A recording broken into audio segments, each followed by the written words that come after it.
You are holding it right now, and you don't even know it. Staring at a handful of dusty pocket change, maybe inside that old mason jar your grandfather kept on the top shelf of the workshop. You are about to dump it into the Coinstar machine for a crisp $10 bill. Stop. Do not move. Because hidden in that cascade of copper and zinc, obscured by 70 years of grime and history, there is a singular piece of metal that refuses to obey the laws of logic. We are not talking about $100. We are not talking about 1,000. We are talking about a piece of the American dream so rare, so impossibly flawed, that the current market value has hovered near the $1 million threshold. Specifically, $953,000. This is the story of the 1944 Lincoln cent with no mint mark. A coin that shouldn't exist. A ghost made of copper. And it might just be resting in the palm of your hand at this very second. I want you to imagine the year 1944. The world is on fire, but the horizon holds a glimmer of hope. The United States is the industrial engine of the free world, churning out tanks, planes, and ammunition.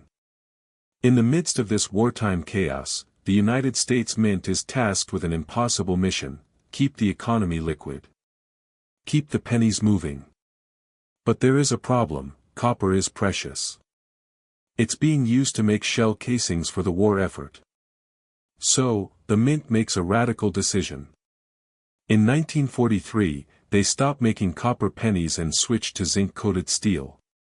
You know these coins, they look like silver dimes, they stick to magnets, and they rust.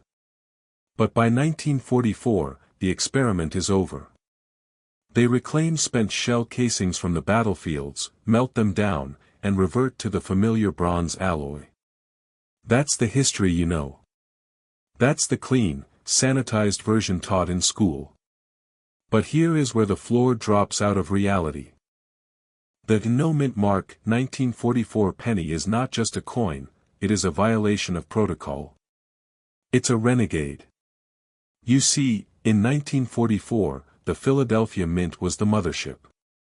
It produced over 1 billion pennies. And by the strictest rules of engraving, Philadelphia never put a mint mark on their coins. So, a 1944 penny with no mint mark?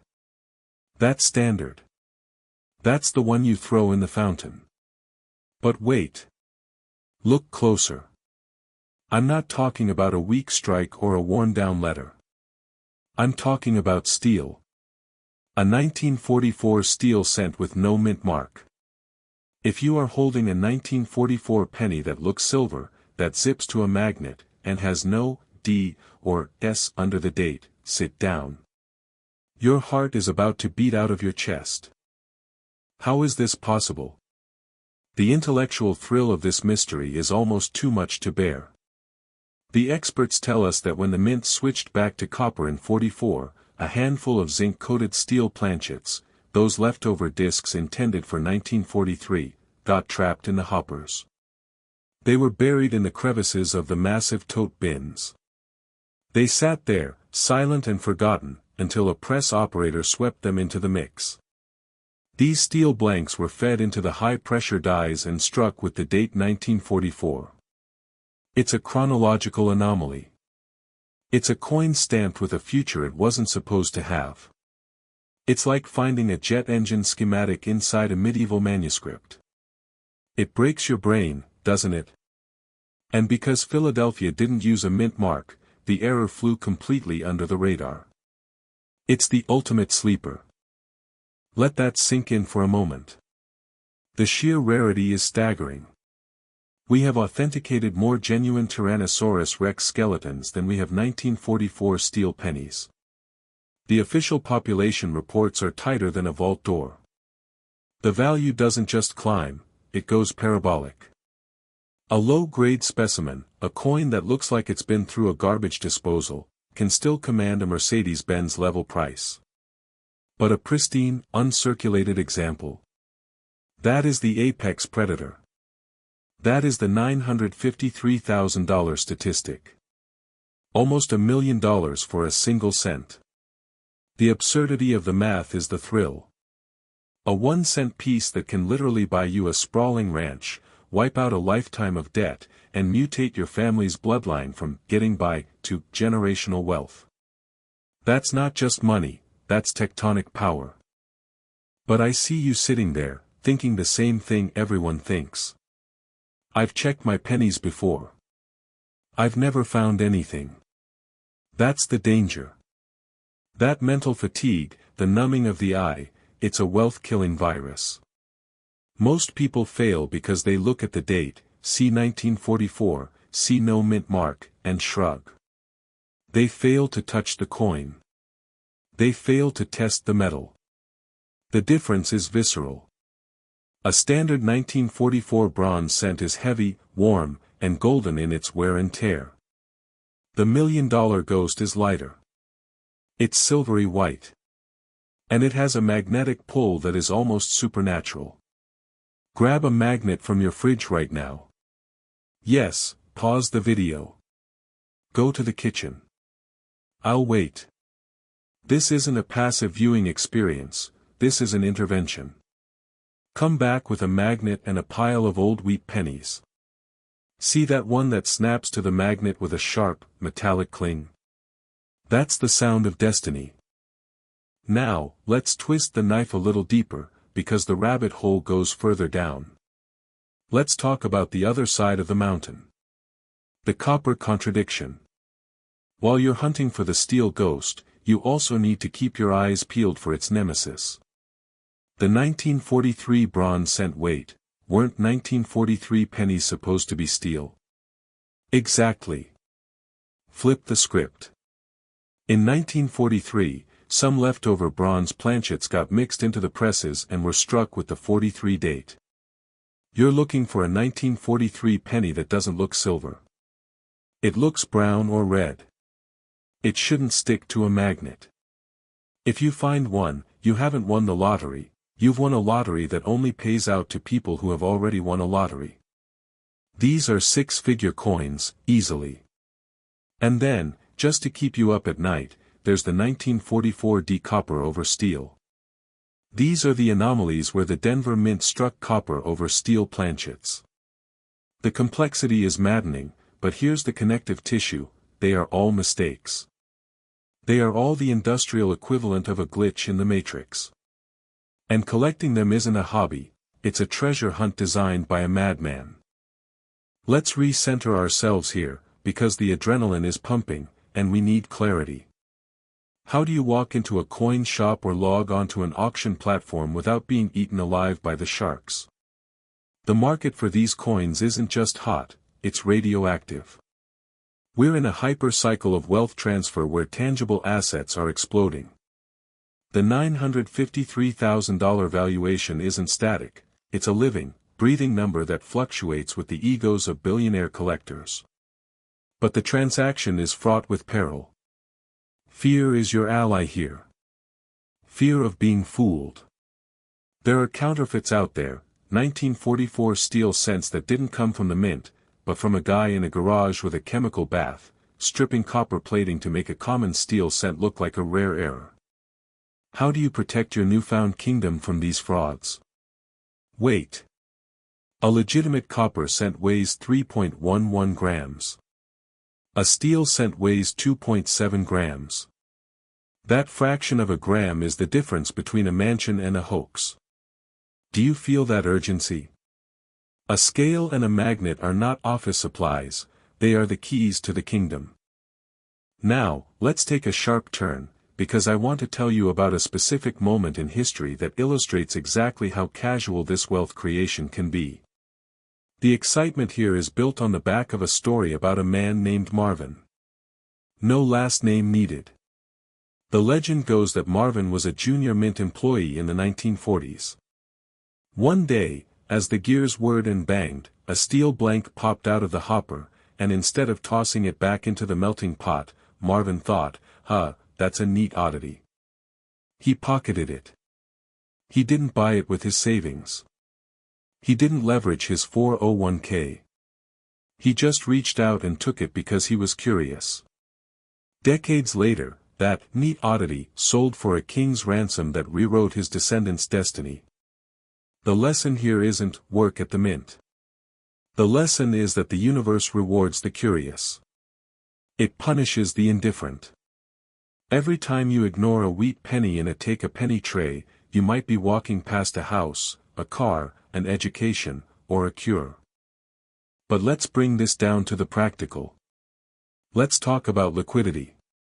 You're holding this coin, you've verified it's a steel 1944 no mint mark, you've had it authenticated by PCGS or NGC in a sealed plastic slab that screams legitimacy. What do you do now? Do you take the quick flip? The cash offer of $400,000 from a dealer who smells the desperation on you? Or do you play the long game? The wealthy don't sell assets, they borrow against them. This coin is your collateral for a life of leverage. The moment you hold a $953,000 coin, you aren't just rich, you're creditworthy beyond your wildest dreams. You can secure a loan against that hard asset without triggering the tax explosion of a sale. This is the silent maneuvering of the truly affluent. They use history as their bank. We need to talk about the emotional metamorphosis here. This isn't just about the coin, it's about the person you become when you hold it.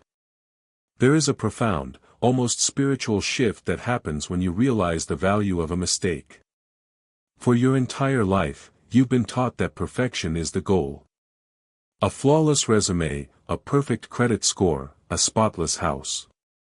But look at this coin. Its entire value is built on a massive, catastrophic, systemic failure. The mint messed up. A planchet got stuck. A steel blank was minted in a bronze year.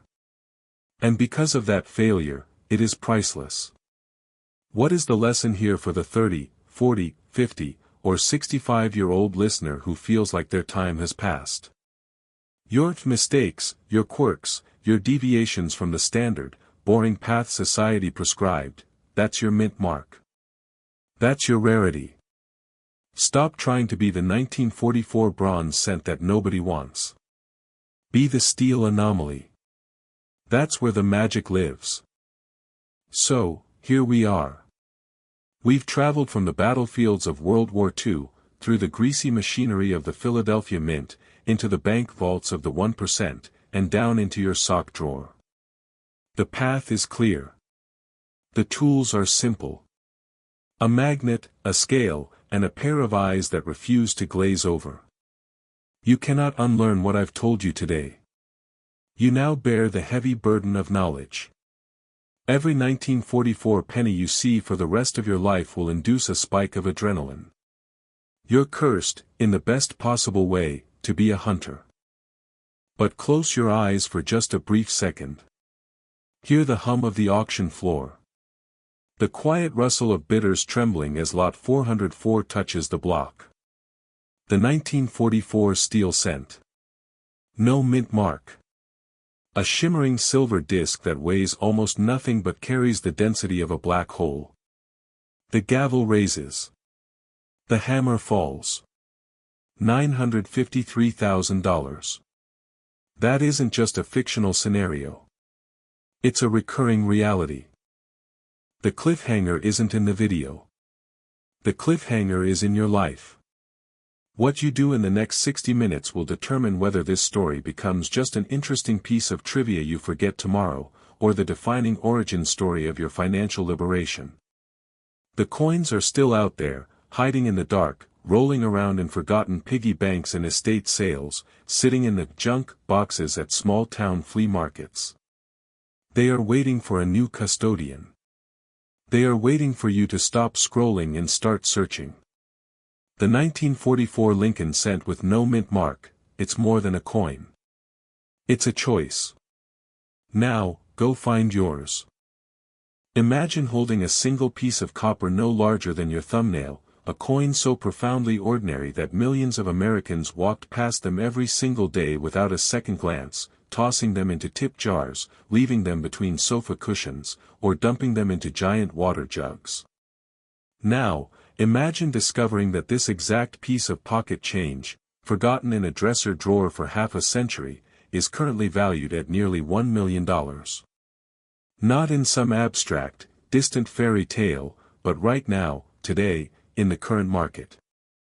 We are talking about a specific, authenticated specimen of the 1972 Lincoln Memorial Cent, a coin with no mint mark, that has a verified, documented market value of $944,000. And the terrifying, exciting truth? It looks almost identical to the worthless penny you might have used to scratch a lottery ticket this morning. The question isn't whether this fortune exists, the question is whether you are visually literate enough to recognize a microscopic anomaly that separates generational poverty from absolute wealth. This is the story of vanishing initials, high-stakes government mistakes, and one specific date that could shatter the auction record you never knew existed. Let's immediately address the psychological elephant in the room. I can sense the skepticism, and frankly, that skepticism is your worst enemy right now. You are staring at the screen, perhaps half listening while balancing a checkbook that doesn't quite balance, thinking, I've heard this before. I've checked my pennies. I'm never the lucky one. That cynicism is a comfort mechanism, a cozy blanket your brain weaves to protect you from the disappointment of hope. But what if I told you that the scarcity of this coin isn't based on a marketing gimmick, but on a frantic, bureaucratic cover-up at the Philadelphia Mint? You see, in 1972, the United States was in the business of mass production, not perfection.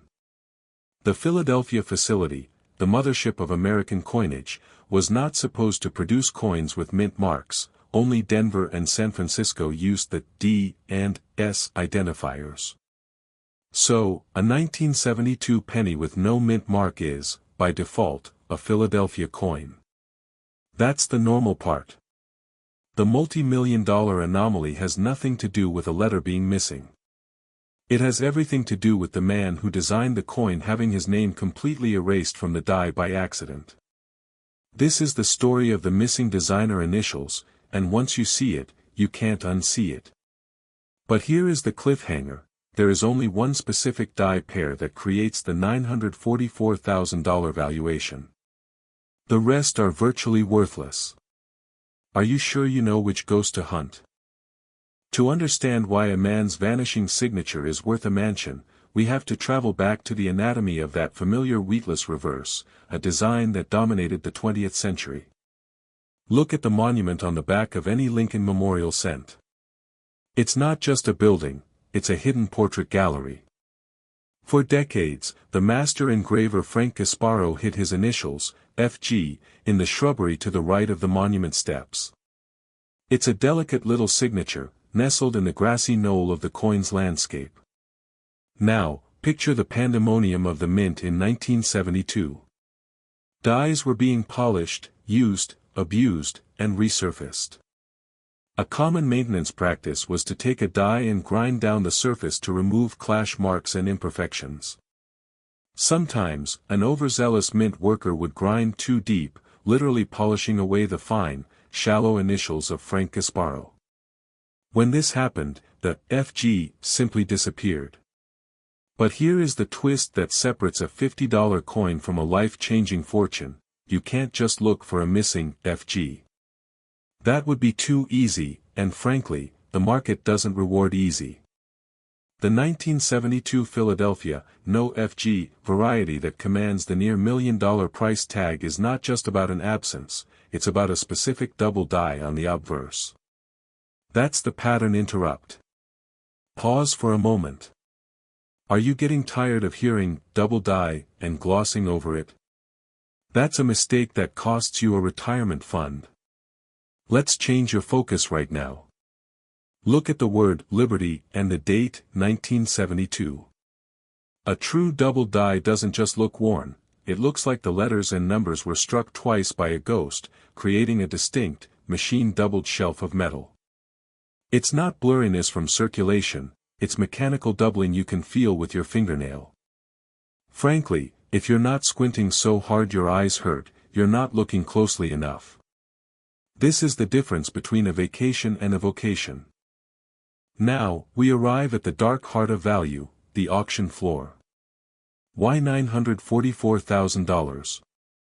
Why such an awkwardly specific, staggering number? Because that is what a collector with deep pockets and an obsession for rarity was willing to pay when the finest known example hit the block. This isn't a theoretical price guide estimation pulled from a dusty book, this is a realized price. A human being wire transferred nearly $1 million for a 1-cent coin because it was the absolute finest, highest graded specimen of a legendary era. When grading companies like PCGS or NGC slap a label on this specific variety, designated usually as the 1972 double die obverse with no FG, and they grade it red uncirculated, preferably MS66 or higher, the zeros on the check multiply. This isn't just about completing a folder set, this is about trophy hunting at the highest level of numismatic warfare. But here is the emotional trigger that should make your heart race: these coins were released into the wild. They weren't sold in a fancy velvet box to VIP collectors. They were dumped into canvas bags, shipped to Federal Reserve banks, and released into the pockets of America's working class. That means a high-grade specimen survived 50 years without being scratched, dinged, or chemically toned by human sweat and dirty pockets.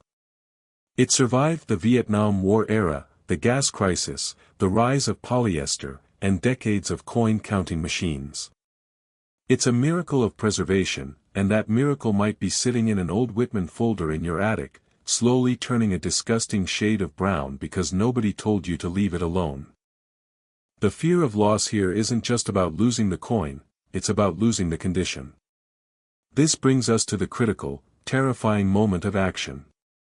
If you walk away from this video, rummage through your closet, and find a gleaming, red, flawless 1972 penny without the designer's initials up front, what is your immediate instinct? You will want to pick it up. You will want to feel the metal, to tap it on a table, to verify it's real. Do not. Let me repeat that with the authority of someone speaking $1 million truth, do not touch the face of that coin with your bare fingers. The oils on your skin are corrosive acids to copper. The very friction of your fingerprint, invisible to the naked eye, can instantly scrape off the fragile, microscopic luster that constitutes 90% of the coin's value. A single thumbprint on a red Lincoln cent is the sound of $300,000 evaporating into thin air. That's not drama, that's chemistry. You don't hold a coin worth a house, you hold the edge with soft, pure cotton gloves, or preferably, you don't touch it at all until it's in the hands of a professional authenticator. The market is ruthless. High-end collectors don't want a coin that looks like it was saved by a collector, they want a coin that looks like it fell through a time warp, untouched by human life. If you find a coin that you suspect is this high-tier specimen, the fear of damaging it should outweigh your excitement to show it to your friends. Place it immediately in a non-PVC, inert plastic flip. This is a hostage negotiation, and the hostage is your financial future. But let's talk about the no mint mark myth, because there is a humorous, almost tragic irony here that preys on the ignorant. Social media has convinced an entire generation that any coin without a letter under the date is a rare mint error. That is spectacularly wrong. As I mentioned, Philadelphia didn't place a P mint mark on Lincoln cents until 2017. For nearly 200 years, no mint mark simply meant Philadelphia. So, your 1972 penny without a mark isn't special because it lacks a letter, it's special only if it lacks the designer's initials, FG, on the reverse and showcases the dramatic doubling on the obverse. If I don't clarify this, thousands of you will run to eBay, list a pocket-worn 1972 Philadelphia cent with no doubling for a buy-it-now price of $1 million, and wonder why you only get laughed at. The market isn't a joke. It's a Darwinian ecosystem. There is an urgent discrimination happening right now. Is your coin the king of errors, or is it common circulating change? The key transition point, the link between hope and reality, is magnification. You need to bridge the gap between your naked eye and the truth. The $944,000 specimen wasn't discovered by someone casually glancing at a parking lot coin, it was identified through intense, forensic scrutiny. To transition seamlessly from wishing to knowing, you must invest in a $10 loop. Without optical assistance, you are effectively blind to the very wealth you desperately seek. It's like searching for a specific grain of sand on a beach while wearing a blindfold. The details are brutally specific. The doubling on Liberty will look like a crisp, distinct secondary image, not a mushy, flattened smear. The absence of the FG must be absolute, yet the surrounding shrubbery details should still be strong, not just worn away by circulation. If the bushes are flat and the FG is gone, the coin is merely worn. If the bushes are sharp and the FG is completely invisible, you have entered the danger zone of extreme value. Now, let's heighten the stakes with the emotional crescendo of the narrative. Imagine you are holding that perfect storm of errors. The first act was discovery, the second act was identification. The third act is liquidation, and this is where the fear of being defrauded becomes paralyzing. You can't just take this coin to a pawn shop. You can't trust a local, we buy gold, booth at the mall. A coin with a potential value of nearly $1 million requires entering the high-stakes world of elite auction houses like Heritage Auctions or Stack's Bowers. This is where the wealthy elite play, and they play for keeps. When you consign a coin of this magnitude, you are not getting a payout in a day. You are scheduling a feature lot in a signature auction. The auction house will photograph your coin with multi-million-dollar equipment, write catalog copy that makes billionaires salivate, and market it to a global network of investors who view rare coins as tangible, private, portable wealth, a hedge against inflation that a stock certificate can never provide. The final hammer price, that $944,000 figure, is the result of at least two bidders deciding they would rather own a piece of American history than have cash in the bank. The auction house takes a premium, the IRS becomes deeply interested in your capital gains, but what remains is a life-altering sum that no 401k match is ever going to rival. The urgency here is critical, the market for condition rarity is not infinite. The high-end registry set collectors who build these collections are aging. Tastes shift. While a mega rarity like the 1972 double die no FG will always have value, the parabolic peaks of the market, that $944,000 zenith, requires striking while the iron is boiling. If you suspect you have this coin, waiting a year to see if it goes up is a fool's game played by someone who doesn't understand liquidity. Finally, before the screen fades to black, let's hit a final, humorous reset on the concept of luck. People pray for a lottery win, a jackpot, a lightning strike of cash from the sky.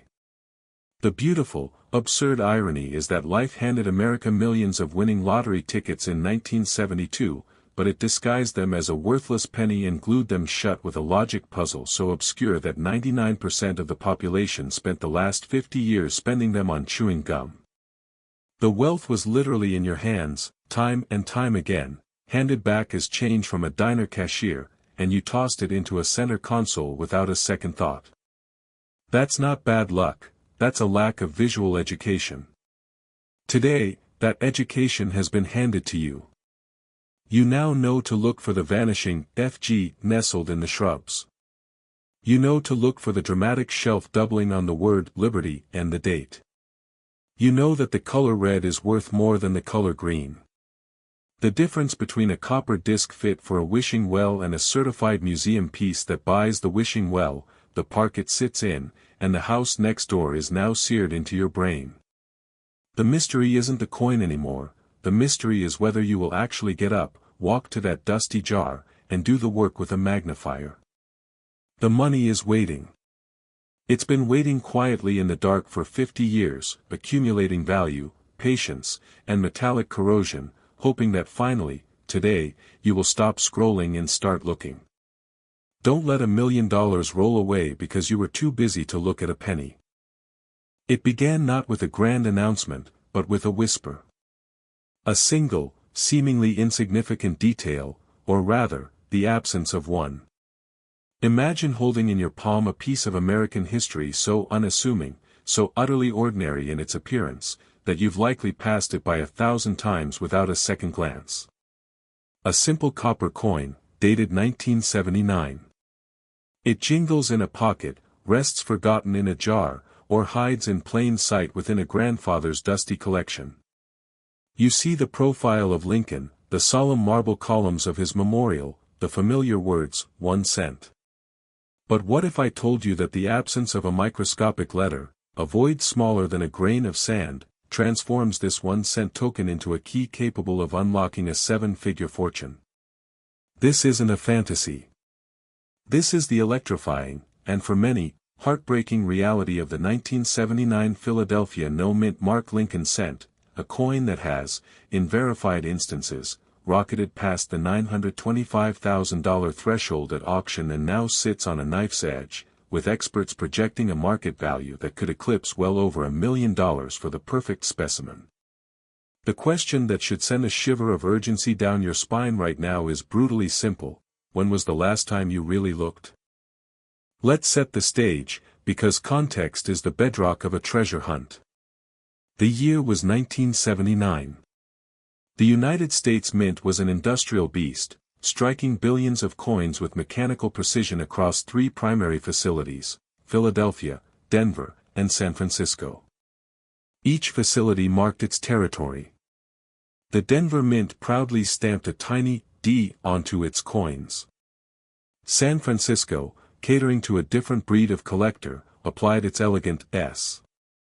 But Philadelphia, the mother mint, the birthplace of American coinage, traditionally left its coins unmarked. A blank space beneath the date was their signature, a silent statement of origin. So, a 1979 cent with no mint mark is, by definition, a Philadelphia coin. There were billions of them. You might have a dozen in your car's cup holder right now. So where, you might ask with a healthy dose of skepticism, does the $1 million mystery begin? The twist, and trust me, this is where your pulse should start to quicken, isn't in the coin's intended design. It's in a ghost. A phantom. A flaw born deep within the bowels of the Philadelphia Mint that created a class of coins so rare, so technically perfect, that it defies everything we know about mass production. We're talking about the 1979 P-wide rim variety, more dramatically known as the near-date error. I want you to pull out your own 1979 penny right now. If you're driving, don't crash, but make a mental note. Look at the date. On a standard, spend it on a stick of gum 1979 cent, the numbers are a safe, comfortable distance from the rim of the coin. It looks normal. But on the multi-million-dollar anomaly, something uncanny has happened. It's as if the date has been magnetically drawn to the edge. The 7 and the 9 practically kiss the rim. This subtle, almost eerie shift seems minor, a trick of the light perhaps. But it's not the shift itself that commands the fortune, it's the story that single, dislocated number tells the world about the sheer, mind-bending screw-up that occurred in Philadelphia that year. You see, the mistake wasn't on the coin you're looking at. The mistake was on the tool that made the coin. At the Philadelphia Mint, a working die, the steel hammer that slams the design into a blank piece of copper, was mistakenly prepared with a proof die's obverse. A proof die is a special, highly polished tool used to strike coins with a mirror-like finish for collectors, and on the 1979 proof Lincoln cent, the date was indeed positioned closer to the rim. Somehow, this delicate proof die, or a business strike die made from a proof hub, was thrown into the fire-breathing production line, destined to smash out hundreds of thousands of coins at high speed, not the slow, meticulous strikes of a proof press. This unholy marriage of a precision instrument and a brute force production line birthed a hybrid. A coin meant for a velvet case was hurled into the public's pocket change. Can you feel the dramatic irony? A royal-born coin disguised in a peasant's cloak, passing through hands, dropped into vending machines, spent on bubblegum, unaware of its own noble, mutant bloodline. Now, let's inject a moment of brutal honesty, because the chasm between a rare coin and a life-changing fortune is where fear and excitement violently collide. You might be holding that wide rim, that near date. You've checked. Your heart is pounding. The 7 is touching the rim. But here's the cliffhanger that separates the hopeful from the nouveau riche: condition is not part of the game, condition is the entire game. A wide rim cent pulled from circulation, with its warm, chocolate-brown patina and a few decades of bumps and scratches, is a thrilling find. It's a triumphant piece for any collector, worth a few $100s, maybe $1,000. A lovely little win. But we are not hunting for a little win. We are hunting for a specimen so flawless, so cosmically untouched, that it stops time. We're looking for an object that feels less like a coin and more like a captured beam of light. The one that soared beyond $925,000 and into the stratosphere of numismatic legend wasn't brown, it was a blazing, electric, impossible red. A perfect, full-spectrum technicolor red, like the surface of Mars the moment the sun hits it. A coin that looks as if it was struck 5 seconds ago, its surface is pristine, unmarred by even the most microscopic carbon spot or hairline scratch, suspended in a pristine state of virgin copper. Here's a question to reset your focus and perhaps unleash a little anxiety: if you found that red coin in 1979, would you have known to stop time for it? Would you have had the vision to not touch the face of Lincoln with your thumb, to not drop it into a glass jar where it would rattle against its less aristocratic cousins, instantly shaving $1 million off its value? The truth hurts, doesn't it? It's the great filter. This brings us to the emotional fulcrum of our story, the pivot from discovery to destiny. The journey of this coin from an unnoticed manufacturing hiccup to a $925,000 cultural artifact is a mirror reflecting our own deepest desires for legacy and a life less ordinary. It's not just about the money is the scoreboard. It's about the ultimate validation. To find this coin in its top pop, perfect state is to have the universe tap you on the shoulder and say, "You were right to pay attention when everyone else was sleepwalking." It's the dream of the overlooked becoming the transcendent, a metaphor so potent it hurts. You're not just a person looking for spare change, you're a guardian of a historical mistake, a temporal anomaly that a machine spit out on a random Tuesday, never to be replicated with such savage perfection again. And now, the market dynamics are screaming a message of staggering urgency. As we glide deeper into the 2020s, the wealth transfer is accelerating. A new generation of ultra-high net worth collectors, for whom $1 million is not the end goal but the entry fee, is desperately seeking hard assets of cultural significance. They aren't buying businesses, they are buying trophies. A 1979 no-mint mark cent in record-shattering grade is no longer a coin, it's the ultimate pop culture flex. It's a piece of tangible, certified history that you can hold in the palm of your hand, a silent warrior that survived the melting pot, the garbage disposal, the indifferent sands of time, to emerge as a gladiator of copper. The record of $925,000 is not a ceiling, it's a trampoline.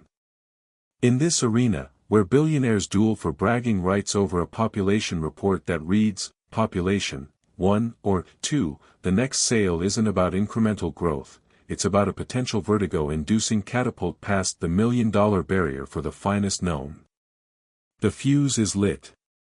The next time the finest known example surfaces at a major auction house, the gavel could fall on a number that rewrites the record books and sends a shockwave through every estate sale, attic trunk, and coin shop in America. So, where does this leave you, standing at the intersection of skepticism and a desperate, flickering hope? You need a protocol, not just a passing glance. First, the triage. Find every 1979 cent you possess, and with a jeweler's loupe or a powerful magnifying glass, not your naked, fallible eye, interrogate the date. Is it the near date? Does the bottom of the 7 arc perilously close to the rim, visibly closer than a standard coin from the same year? If yes, your heart has earned the right to beat faster. You've passed the first gate. But immediately, you must freeze your excitement. Do not, under any circumstances, try to make the coin look better. Do not rub it with a soft cloth. Do not even breathe on it with a heavy, moist exhale. A single, well-intentioned wipe across a cotton shirt can etch microscopic hairlines into the red copper surface, and in that split second, you haven't cleaned a coin, you've committed financial seppuku, stripping away tens of thousands, perhaps hundreds of thousands of dollars. The value lies precisely in its undisturbed, original skin. The next step is the hard, cold truth of certification. This is the bridge between hope and hyper-wealth. You must submit the coin to a professional third-party grading service. The two titans are PCGS and NGC. These are not just companies, they are the supreme courts of authenticity and condition. For a fee, you will mail your potentially explosive treasure via registered, insured mail to their secure vaults, where experts with microscopes and decades of forensic knowledge will render a verdict. They will confirm if it is the genuine wide rim variety, and then they will assign it a numerical grade from 1 to 70. This number is your monetary destiny. A grade of MS65 red is a wonderful sum of money. A grade of MS67 red is a new car, a life-changing pat on the back. But an MS68 red? That's the unicorn. That's the $925,000 to $1 million plus apotheosis. The population reports on these services are public. Look them up. See how impossibly few have ever achieved that celestial grade. Let that scarcity fuel your drive, but also temper your expectations with the razor-sharp reality of the odds. You're playing the lottery, yes, but with a ticket that exists, a physical object you can hold up to the light. As we approach the final revelation, I want to leave you with a single, haunting image that ties the entire saga together. Think of the Philadelphia Mint in that moment of error. The deafening roar of the presses, the acrid smell of grease and hot metal, the vibrations shaking the floor. A worker, perhaps tired, perhaps distracted, grabs a die. It's the wrong one. It slams down. A blank piece of copper becomes something it was never meant to be. It's ejected into a massive bin with millions of identical-looking siblings, a prince thrown into a sea of commoners. It sits there, perfectly red, perfectly flawed, waiting. It's spent, it's saved, it's sold, it's slabbed. And one day, under the cold, bright lights of an auction room, packed with the world's wealthiest numismatists, the auctioneer's chant rises. The bids explode past $200,000, $400,000, $600,000. A silent, breathtaking war of nods and raised paddles pushes the price beyond comprehension. The gavel strikes. Sold. $925,000. A sum that pays off a house on the coast, buys a vineyard, funds a child's dream, secures a legacy. All from a mistake. All from a void. All from a single, red cent. Your mission, should you choose to accept a destiny beyond the ordinary, is not over. It begins anew right where you're sitting. The coins are out there, though their numbers shrink with every passing year as more are lost, worn down, or chemically degraded in their paper rolls and vinyl flips. They sit in estate sale boxes, in inherited cigar boxes wrapped in brittle cellophane, in the forgotten top shelves of closets where time has stood still since 1979. The story of the $925,000 penny is not a sleepy piece of history, it's a live, active, ticking clock of opportunity. Don't let the fear of disappointment keep you from the action of looking. Because the most expensive words in the English language, the ones that will haunt you as you watch someone else's life change on a dimly lit auction feed, are these 6 whispers of regret: I never thought to check mine. Go now. Turn on the lights. Pick up the magnifying glass. Your moment of fate is not in the past.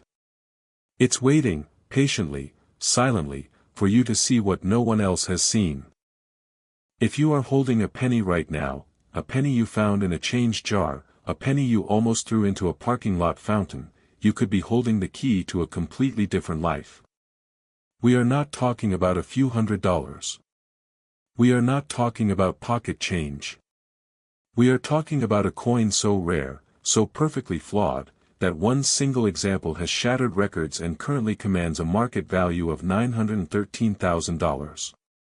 That's nearly $1 million. For 1 cent. And the terrifying, exhilarating truth is this: the most valuable version of this coin doesn't look special at all. It looks like an ordinary penny from 1980. But it's missing one tiny, invisible detail that changes everything. Stay with me, because in the next few minutes, that dusty coin jar on your dresser is going to look very different. The year is 1980. Ronald Reagan is about to sweep into the White House, the U.S. hockey team is staging a miracle on ice, and in the deafening, grease-slicked halls of the Philadelphia Mint, machines are pressing billions of Lincoln cents. These pennies are the workhorses of American commerce, churned out with such frantic speed that quality control becomes a distant fantasy. And it's right here, in this chaos of clanking metal and searing heat, that a ghost is born. I want you to imagine the die, the solid steel stamp that pounds Lincoln's profile into a blank disk of copper-plated zinc. Under normal circumstances, this die carries two crucial marks, the date, 1980, and a tiny letter right next to it, indicating its birthplace. A D for Denver. Or an S for San Francisco. But on this day, on this single, miraculous die, the engraver's hand never touches that spot. There is no letter. There is no mint mark. The space is empty. A void. A silent scream in metal. Now, you might be thinking, wait a minute. I have a penny from 1980, and I don't see a letter on it. Am I rich? Slow down. Take a breath. Here comes the brutal filter that separates the millionaires from the hopefuls. The Philadelphia Mint was the primary facility that actually produced coins without a mint mark on purpose. That's their signature. If you have a 1980 penny with no letter under the date, you probably have a Philadelphia coin, and sadly, in circulated condition, it's worth exactly 1 cent. This is where the fear of missing out collides with the agony of oversight. The coin we're hunting isn't a Philadelphia coin that follows the rules. The coin we're hunting is a lawbreaker. It's a Denver coin that forgot to wear its badge. The U.S. Mint produced over 3 billion pennies in Denver in 1980, and every single one of them was supposed to carry a tiny D stamped boldly below the date. But a handful, a microscopic, absurdly rare handful, escaped without it. This is the 1980 no mint mark Lincoln cent, struck on a Denver die, but silent. It is a mistake of absence. And absence, in the world of high-stakes numismatics, is worth more than presence. Let's talk about the emotional weight of holding that coin. There's a psychological phenomenon called the near-miss effect. It's that stomach-dropping moment when you're one number off the lottery, or you spot a shiny coin and see the shadow of a letter. That feeling isn't disappointment, it's your brain's twisted way of raising the stakes. Every time you check a 1980 penny and see a crisp, clear D, your heart sinks, but your adrenaline spikes. You're closer to the target than the person who never looks. That's the obsessive thrill of the hunt. I'm going to give you a pattern interrupt right now, a humorous truth that keeps this addiction alive. We are the only species on the planet that will frantically search through a $20 bag of garbage metal to find a single error, then proudly call ourselves financially savvy. Seriously, try explaining to a golden retriever that a copper disc with a missing letter equals a yacht. He'd rather have the stick. But we know better. A missing D isn't a lack of mass, it's a lack of limitation. It's a ticket out of the rat race printed on zinc. So, how do you find it? Let's pivot to the high-stakes mechanics of identification, because this is where lives actually change. You can't just glance at the coin. You need to enter a forensic mindset. Find your 1980 Lincoln cent. Do not look at the date yet. Look at the surface. Is it vibrant red? Does it have a slight brown toning? The condition is what propels the value into the stratosphere. That specimen valued at over $900,000 is not a dull, scratched piece of metal that's been run over by a lawnmower. It is a pristine, high-grade, blazing red uncirculated coin that sat untouched for decades, preserving its original mint luster. If you find a circulated 1980 no mint mark Denver error in your pocket change, it can still fetch anywhere from $3,000 to $10,000. That's a used car. That's a debt wiped clean. But if you find an uncirculated gem, that's a mortgage. That's a life without financial fear. I want you to picture something for me. Close your eyes for a second, metaphorically, of course. Don't close your eyes or you'll miss the screen, but picture this: there is a specific safe in a collector's darkened vault, anywhere from Texas to Dubai. This isn't a bank vault filled with gold bars that everyone knows about. This is a private, climate-controlled sanctuary. Inside, resting on a velvet throne, lies a single penny. It doesn't jingle. It doesn't rattle. It sits there in a sonically sealed slab, absorbing the silence, appreciating in value with every tick of the clock. While we sleep, while the stock market gyrates wildly and crypto crashes, this little disk of copper-plated zinc sits perfectly still, gaining power. Are you a person who lets the chaos of the market control your blood pressure, or are you the person who owns the tangible asset that laughs at the chaos? The 1980 no-D Lincoln cent is that asset. It is a rebellion against inflation, stamped in 1980 but acting as a fortress in 2026. But here is the cliffhanger, the secret that the casual collector never discovers. The physical coin isn't the only valuable artifact. The story needs a passport. We call this provenance, and without it, you might be leaving a fortune on the table. If you find a pristine 1980 penny with no mint mark, do not peel it out of an old album with your bare fingers. Do not toss it onto the kitchen table to show your skeptical brother-in-law who will inevitably say, "It's just a penny." He's living in a scarcity mindset.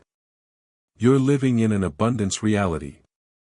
The value of that $913,000 coin isn't just the metal or the mistake, it's the certification. You must send it to a third-party grading service immediately. I'm talking about the Professional Coin Grading Service, PCGS, or the Numismatic Guarantee Company, NGC. They will authenticate it, slab it, and assign it a grade that transforms it from a curious-looking penny into a legitimate, bankable, auction-ready asset. Without that slab, it's a story. With that slab, it's a security. Hold on. This is where the story gets dark, and this is the fear trigger you need to hear. There is a very real possibility that the most valuable 1980 no-mint mark coins are dying right now. Where? In those giant, cylindrical sorting machines at your grocery store. In the dusty coffee cans hidden under floorboards in abandoned farmhouses. And worst of all, in the corrosive, acidic environment of a cheap coin album that's been sitting in a damp attic for 40 years. Those cardboard folders with the circular cutouts. They look retro and charming, but the sulfur in the cardboard is chemically reacting with the copper surface of the penny. It's turning that $1 million red luster into a dull, lifeless brown patina. Every second you wait, an uncirculated red gem might be turning into a circulated brown disappointment. That's not an exaggeration, that's chemistry. You can choose to let that process continue, letting a potential fortune rot into a cent of face value, or you can interrupt that cycle of decay tonight. Time is not an ally to a coin that's dying in an attic. Time is a fire. Let's bridge the gap between 1980 and today. Why is the current market value screaming at $913,000? Because we have entered the era of the trophy hunt. Wealthy baby boomers and tech-savvy millennials are colliding in the auction houses, and what do they both want? Hard assets. Tangible history. There are only a handful of these 1980 no-mint mark errors known to exist. We're talking about a population so low that you could fit every single known specimen in the palm of your hand. The supply is static. The demand is exploding. The math is ruthless. When a new, pristine example surfaces, the auction room doesn't just applaud, it fights. It fights with paddles in the air until one of them reaches the $900,000 mark. And that price, that incredible, life-altering number, it isn't a plateau. It's a stepping stone. The next one to appear in perfect condition will breach the $1 million mark. That's not speculation. That's the trajectory of a market starving for inventory. The question is, will you be the one who provides that inventory? Now, I'm going to pause the intensity for a brief, humorous reality check. If you do find this coin, what do you actually do? Do you do a victory dance? Absolutely. Do you call your boss and quit immediately? Maybe not in the first 5 minutes, unless you've got the cash in hand. Nobody likes an awkward rehire situation. And here's the funny thing about human nature, you will suddenly become the world's most generous tipper. You'll be buying a coffee so you can get change back. You'll look at a vending machine not as a snack dispenser, but as a reverse ATM that might spit out a house deposit. It's hilarious and it's beautiful. There is no treasure map where X marks the spot. The spot is in your pocket. As we enter the final act of this hunt, I want you to feel the weight of urgency. We are not talking about a distant treasure buried under the ocean. We are talking about a piece of Americana that was released into the wild on purpose, dropped into the cash registers of gas stations, and handed out as gum change to children in 1980. That child might be you. That coin might be lying under a pile of obsolete keys in a jewelry box. This is a rallying cry for you to look. Not tomorrow. Not next week. Tonight. Go to the jar. Dump it on the kitchen table. Run your finger through the sediment of history. But wait, I have to leave you with a cliffhanger, a delicious twist in the tale of Lincoln cents that keeps even the most seasoned collectors awake at night. You see, while you're searching for the missing D, your eyes are tuned to a specific frequency. You're looking for absence. But what if the real value isn't in the missing letter, but in the date itself? What if I told you there is a phantom 1980 penny out there that has an entirely different date printed over it? A double die. A ghost date. A coin so dramatically misaligned that it holds the spirit of 2 years in one strike. These are the unicorns that the general public doesn't even know to look for. You might be scanning for a missing letter and missing a doubling of Lincoln's eyelid worth just as much. That's the breathless panic of the hunt. You never know what specific flaw will make you rich until you train your eye to see the magic in the mistake. Don't just look at the coin, look through it. In the end, the 1980 Lincoln cent without a mint mark is more than a coin. It is a mirror reflecting our deepest desires. The desire for a lucky break. The desire for the universe to say, you've worked hard enough, here is your escape hatch. And in the silence of that empty space below the date, there is a roar. A roar of a Denver machine that failed. A roar of a collector's market that is screaming for supply. And a roar of a future you might live if you just start looking. That $913,000 price tag is not a ceiling, it is an invitation. The market is active, the buyers are real, and the coin is out there, hiding in plain sight, masquerading as a simple 1-cent piece. Do not let it stay homeless in a cash register. Do not let the tornado of time turn its red surface brown.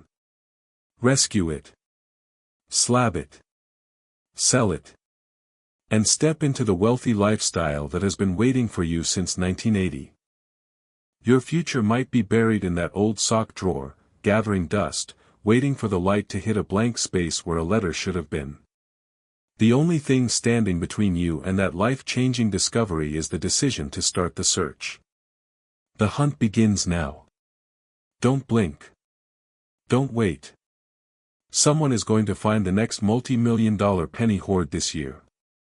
The only terrifying question left is this: will it be you, or will it be the person who buys your leftover change at a garage sale? Go find that penny. Your yacht is made of copper and zinc, and it's waiting. Imagine holding a single cent in the palm of your hand. It weighs practically nothing. It's physically smaller than a guitar pick. And yet, if you know exactly what to look for, that seemingly insignificant piece of copper-plated zinc could be the key that unlocks a door to a completely different life. We are talking about a coin that has shattered auction records, a coin that has turned janitors into investors and skeptics into millionaires. I'm talking, of course, about the legendary 1987 Lincoln cent, the coin with no mint mark that isn't supposed to exist, a specimen that just commanded a staggering current market valuation hovering around $902,000. Yes, you heard that correctly. We aren't talking about pocket change. We are talking about a down payment on a beachfront property, a brand new supercar, or total financial breathing room. But here is the terrifying thought that should make your heart race right now: how many of these have you unknowingly dropped into a vending machine? How many have you simply thrown into a jar and forgotten? To understand the hysteria surrounding this modern treasure, we first have to travel back to a very specific moment in American minting history, a year filled with transition and, frankly, flawless manufacturing errors that created a perfect storm. The year is 1987.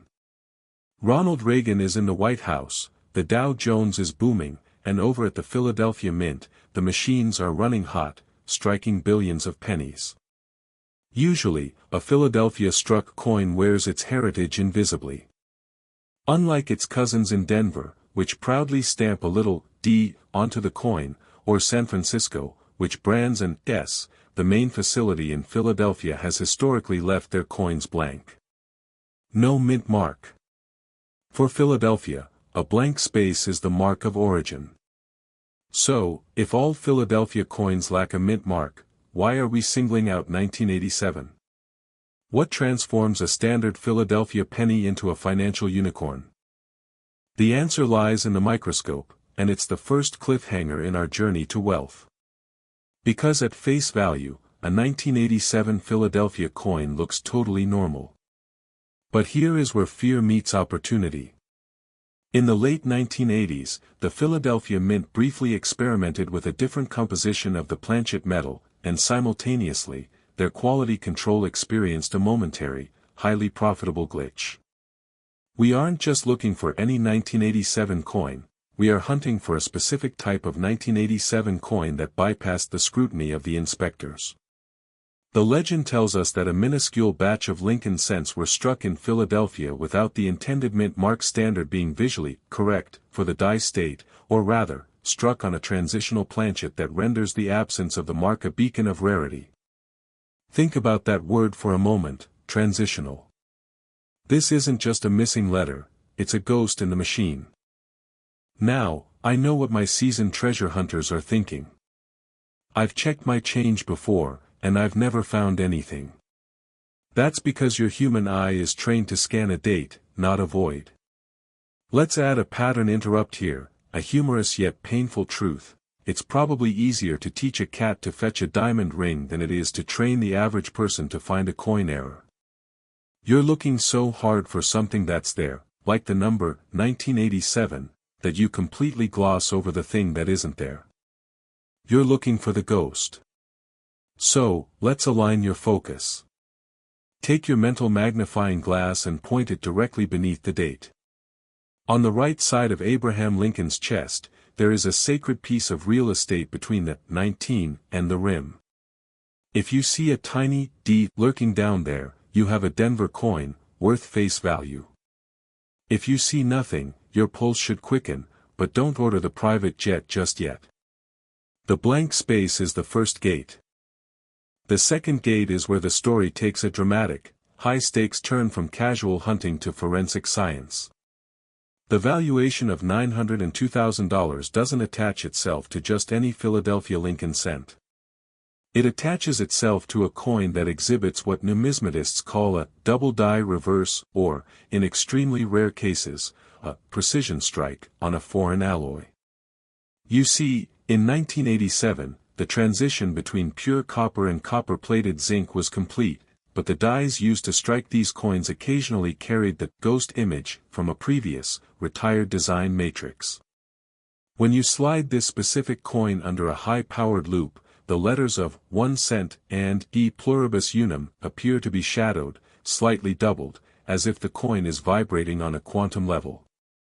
This brings us, finally, to the breathtaking sale that has set the hobby on fire. Recently, a high-grade example of this exact anomaly crossed the auction block. The room was silent. The bidding started at a few $1,000s, but as the collectors recognized the flaw, the specific, razor-sharp doubling combined with the Philadelphia blank, a bidding war erupted. The hammer fell, but when you calculated the buyer's premium, the value of that single cent settled into a realm of pure fantasy. The current market capitalization of that specific grade, a flawless, deep red gem of a mistake, stands at a breathtaking $902,000. Let that number sink in. It's the price of absolute perfection. It is a dollar amount that separates the casual hobbyist from the serious estate builder. So, how do you bridge the gap between the change in your car's cup holder and that $902,000 payday? Let's talk about the 3 pillars of the 7-figure cent. This is where your journey becomes serious, and frankly, where the urgency kicks in. Because time is not on your side. Every day these coins circulate, they get scratched. Every time they drop on pavement, a microscopic layer of that red luster disappears, and with it, thousands of dollars literally erode into dust. The first pillar is strike quality. You are looking for a full strike. Look at Lincoln's cheekbone and the memorial columns on the back. A worn-down cheekbone is a poverty-level coin. A sharp, fully separated hairline above the ear. That's a contender. The second pillar is color. The market is ruthless about this. Brown pennies are beautiful for history, but red pennies buy luxury. The $902,000 specimen was graded red, meaning it retained at least 95% of its original, blazing mint luster. If you find an unmarked 1987 that is a fiery, blazing orange red, you haven't just found a coin, you found a sunset trapped in metal. The third, and most crucial pillar, is the absence of abrasions. This is the soul-crushing part for most finders.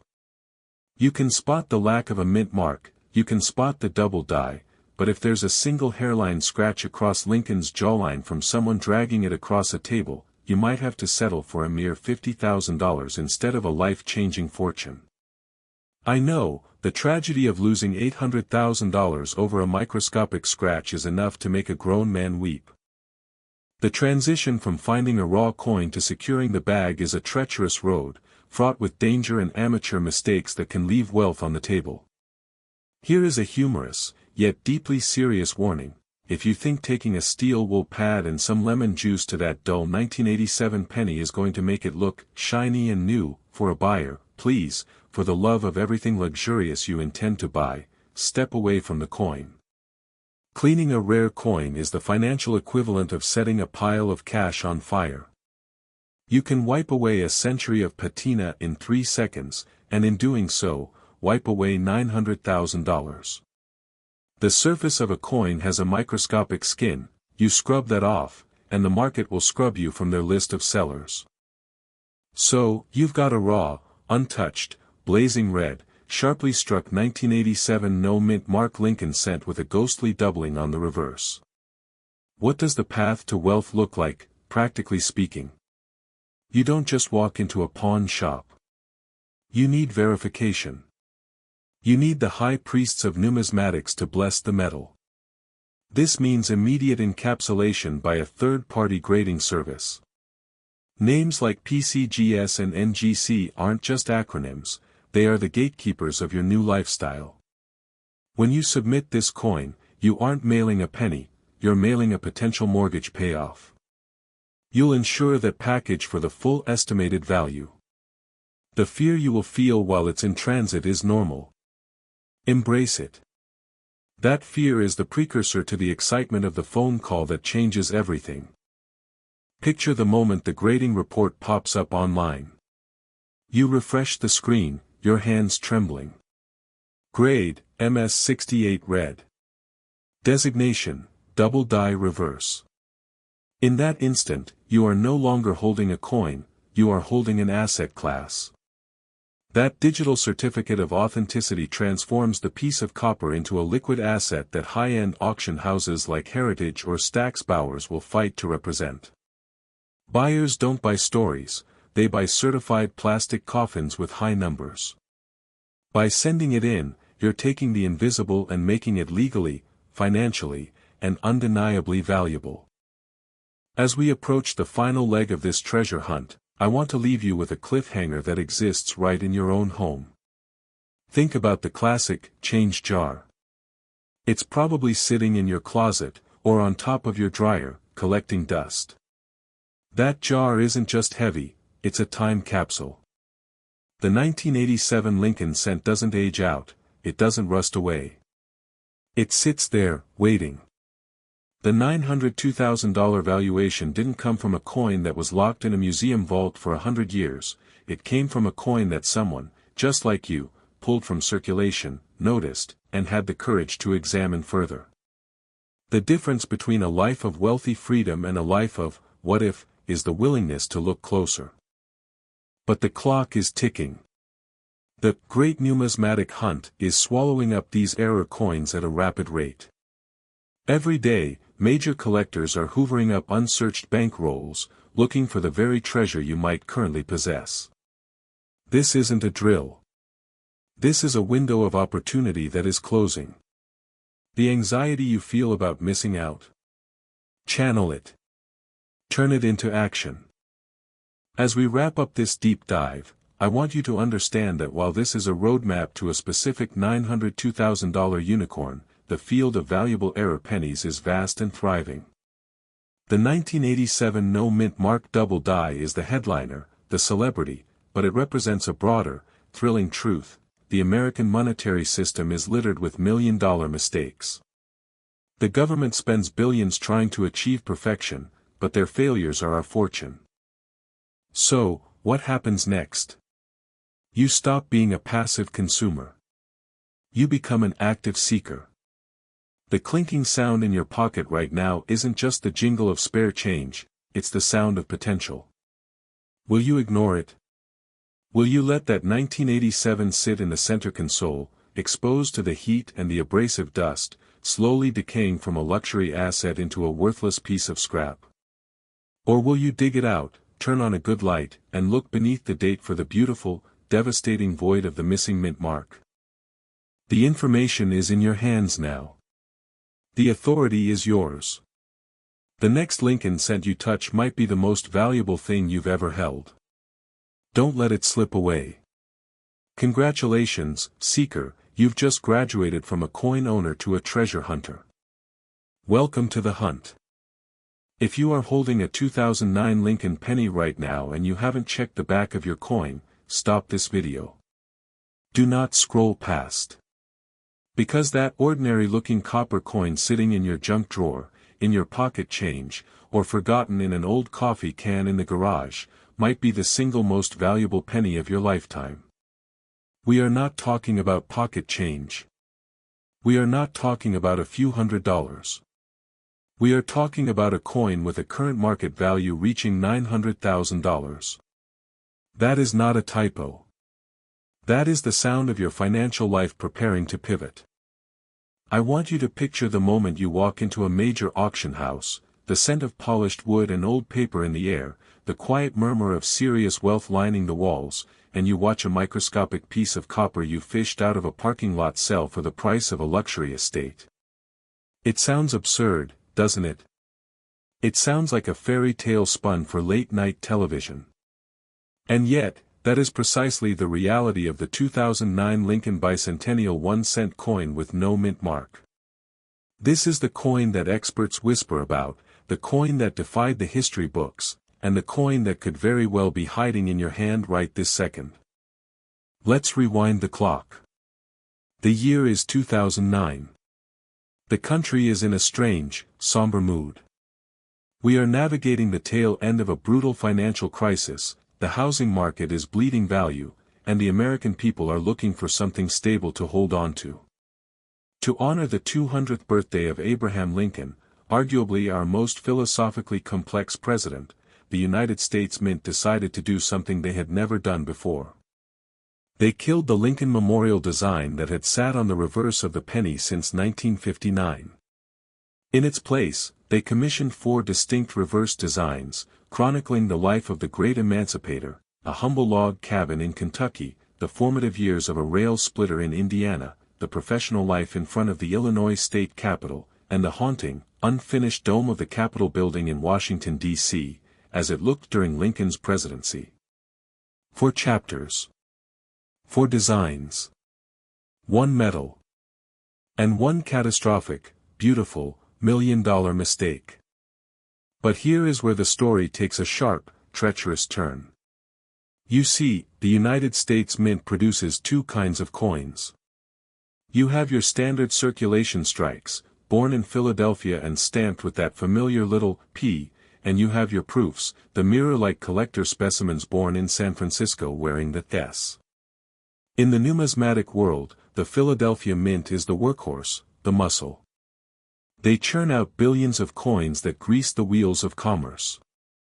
Typically, Philadelphia coins don't carry a mint mark. That blank space below the date. That is the Philadelphia signature. But that blank space on a very specific type of 2009 Lincoln cent is a landmine. It is a scar that turns base metal into platinum. Let me paint you a picture of the chaos. In the early months of 2009, production was a frenzy.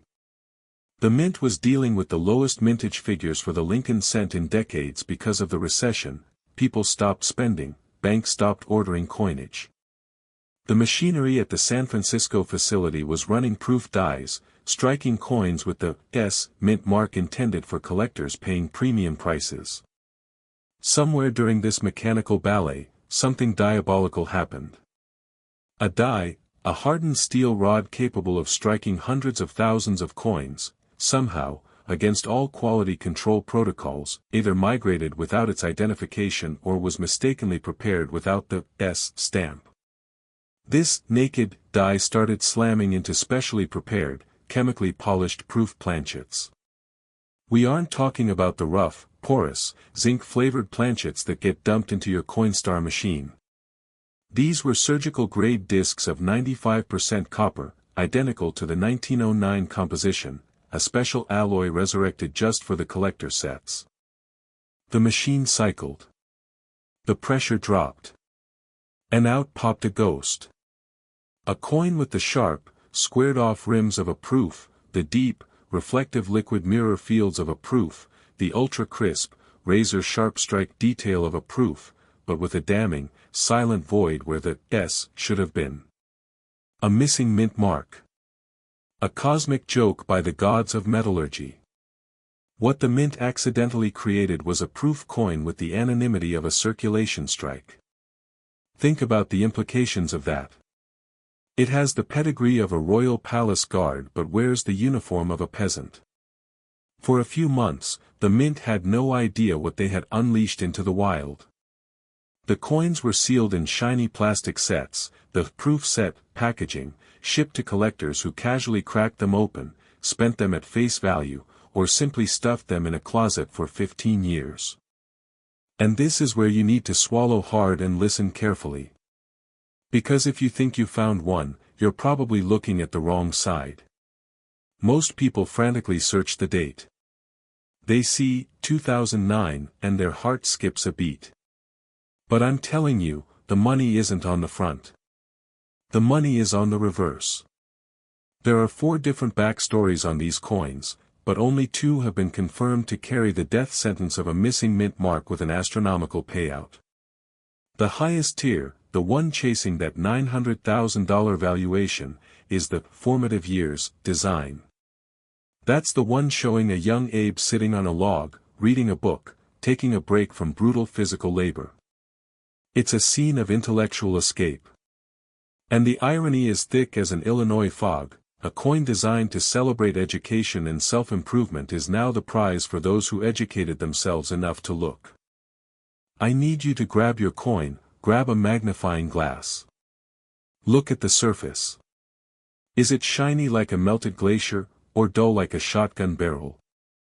If the background acts like a dark, liquid mirror, do not move. Do not rub it. Do not put it in your pocket. The difference between a 50-cent coin and a fortune is literally the swipe of a thumb. A single fingerprint can etch itself into that pristine copper surface within hours, scarring the proof surface and slicing tens of thousands of dollars off the value. Why is it worth a house, a retirement, a wealth reset? Scarcity is the obvious answer, but it's deeper than that. Scarcity creates value, but anomaly creates legend. The 2009 No-S Lincoln Cent is the ultimate crossover artifact. It appeals to the Lincoln purist, the error coin fanatic, and the modern investor looking for a non-reportable portable asset. You can hold $1 million real estate portfolio in the palm of your hand, and no one would know. No crypto exchange can match that. No stock certificate has that weight. Let's talk about urgency, because that's the emotion that separates the dreamers from the wealthy. Right now, the certified grading population is laughably microscopic. The PCGS and NGC POP reports, those sacred registries of coin existence, show that the number of these high-grade, professionally authenticated 2009 No-S Lincoln pennies could be counted on your fingers and toes. Maybe just your fingers. We are not hunting for a 1909 SVDB here, where thousands exist. We are hunting a ghost that statistically shouldn't exist at all. The current market data isn't based on auction estimates, it's based on realized private treaty sales and feverish demand. When the last public example surfaced, it didn't just sell, it detonated. The bidding wasn't a steady climb, it was a vertical launch. $100,000 became $300,000 before the room could breathe. $300,000 slammed into $700,000. The final hammer came down, and with the buyer's premium, the world was staring at a floor of roughly $900,000 in current market climate. And that wasn't the ceiling, that was just the latest person who wanted it badly enough to beat the others. But let me ask you a dangerous question. What if the coin you're looking for isn't in a fancy holder? What if it's raw? What if a cashier just gave it to you? This is the cliffhanger that should terrify you and excite you simultaneously. The scarcity we just described assumes we've found all of them. But errors don't just appear in collecting sets. Sometimes, a set gets broken open. A grandkid inherits a collection and, without knowing, cracks open the hard plastic case to put the shiny penny in a Whitman folder, unknowingly dumping a six-figure coin into the wild ecosystem of pocket change. It has happened before. It happened with the 1943 copper cent. It happened with the 1975 No-S dime. A coin doesn't know it's a millionaire. It just sits there, silently, waiting for two educated eyes to lock onto its reflection. That's the fear I'm instilling right now, the fear of missing out, the fear that you already had it and spent it on a gas station coffee.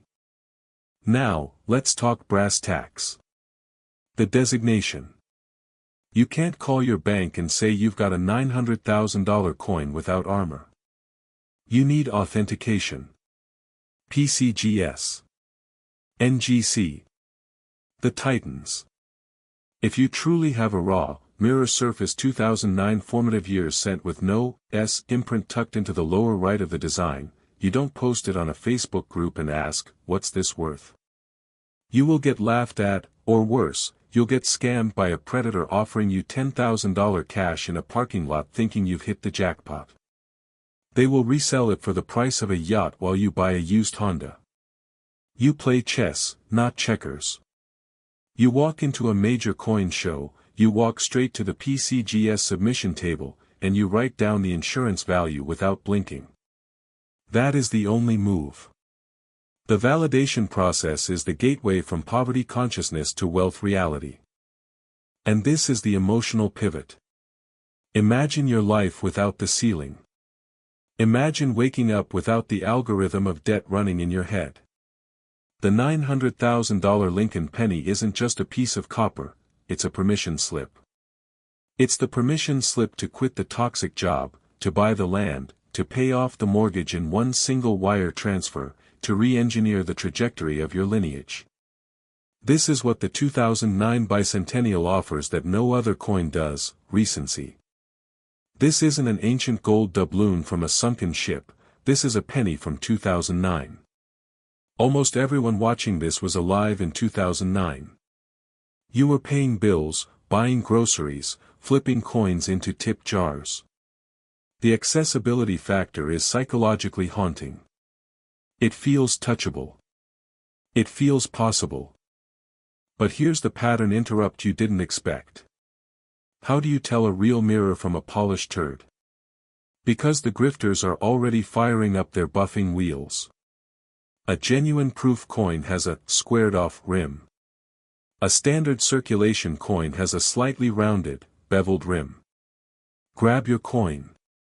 Run your fingernail along the edge. Does it feel like a sharp, distinct ledge, almost a 90-degree wall? That's a proof blank. Does it feel soft, like a gently rolling hill? Put it back in the drawer, it's a business strike. And by the way, if it has a D or an S on it, don't throw your phone across the room. You just aren't holding this specific unicorn, but you are learning to see. That education is a wealth compounder that nobody can steal from you. The clock is ticking in a very real way. The 20th anniversary of this coin is approaching. Numismatic history shows a predictable, explosive spike in value as major milestone anniversaries hit the auction block. When the mainstream financial media catches fire with the bicentennial penny millionaire narrative, and it's already smoldering, the demand from outside the coin world will be a tsunami. Wall Street money, crypto whales looking for hard assets, they will pivot to numismatics. The supply is fixed. There will be no mint report corrections, no mass discovery of a hidden hoard. The number of MS69 or PR69 deep cameo examples of the missing mint mark is a zero-sum game. If you wait to search your change until you see it on the morning news, the window to cash in at the peak of the frenzy will already be closing. Let's bring Lincoln himself into the room for a moment. The man on the obverse, the man with the weary but resolved eyes, was a master of second chances. He was a failure in business, a failure in politics, a man marred by personal tragedy, who rose to carry the weight of a fractured nation.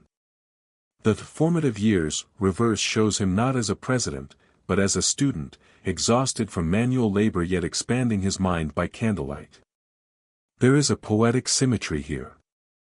The $900,000 mistake is a reward for the curious, for those who are willing to sit down, break the log of ignorance, and read the fine print of their own finances. While the world chases loud distractions, you are looking for a silent, shiny void on the back of a penny. That is the ultimate power move. So, go. Turn off this video. Turn off the lights, grab a high-intensity lamp, and angle it low across the surface of your 2009 pennies. Look for the black mirror. Look for the log cabin, the rail splitter, the Capitol dome, but especially the young man reading on the log. Look at the spot that should announce its identity with an S, but instead screams its rarity with silence. The dread of knowing you might have thrown one away is temporary. The excitement of knowing there are still more out there, sitting in proof sets labeled as regular, waiting for you, is permanent. You are not just hunting a coin. You are hunting a turning point. An off-ramp from the conventional highway. A pocket-sized, copper-colored miracle of bureaucracy gone wrong, minted in the shadow of a financial crisis, rising like a phoenix to deliver a $900,000 bounty in a world that desperately needs good news. The Lincoln Bicentennial, no cent is real. It is lethal. And it might just have your name on it. But only if you look. Go. Check. Now. Imagine reaching into your pocket right now, pulling out a handful of change, and casually tossing a copper coin onto your dresser that pays off your mortgage. It sounds like a fantasy, a bedtime story for desperate treasure hunters, but in the unforgiving and precise world of numismatics, this exact scenario plays out in the minds of millions of Americans every single day. You are not looking for gold doubloons or ancient silver shekels. You are looking for a single cent. 1 penny. But not just any penny. You are hunting a ghost that was minted in 1991, a year that most people write off as modern pocket change. Yet, hidden in plain sight, a specimen bearing the silent, deadly stamp of the Denver Mint has shattered every record, carrying a current market valuation that hovers at a staggering $893,000. Now, I need you to pause for a moment and look closely at the screen. Do you know what a D mint mark truly signifies? Most people glance at the tiny letter under the date on a Lincoln cent and feel nothing.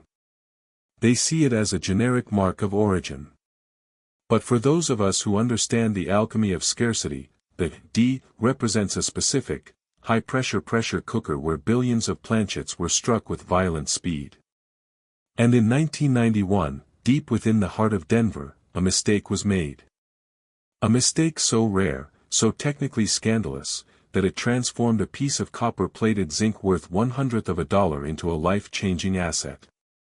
But before we reveal the exact diagnostic of the coin that commands an $893,000 price tag, I want you to walk to your nightstand, grab a magnet, and test the very next 1991 D penny you see. Why? Because if the coin sticks to the magnet, you might be holding a retirement fund. And if it doesn't? Well, keep watching, because the most dangerous and valuable error has nothing to do with magnetism at all. Let's step into the time machine and set the dial back to 1991. The first George Bush was in the White House, Terminator 2 was dominating the box office, and the United States Mint was facing a crisis of material. The cost of copper had skyrocketed so high that the Treasury Department was losing money on every single cent they produced. Think about that paradox: it cost more to make the money than the money was actually worth. To solve this, the Mint had switched the core composition of the Lincoln cent in 1982 from a solid 95% copper alloy to a zinc core wafer, thinly plated with pure copper. This created a coin that was lighter, cheaper, and frankly, mechanically unstable. The zinc core was corrosive. The plating was fragile. And under the immense striking pressure of the Denver Mint's Schuler presses, chaos was brewing. The machines were designed to strike billions, not to babysit temperamental zinc planchets. It is precisely this industrial turmoil that gives birth to the 1991 D penny worth nearly $1 million. Now, ask yourself a terrifying question. How many times have you rolled up your old change and cashed it in at the bank without ever looking at it?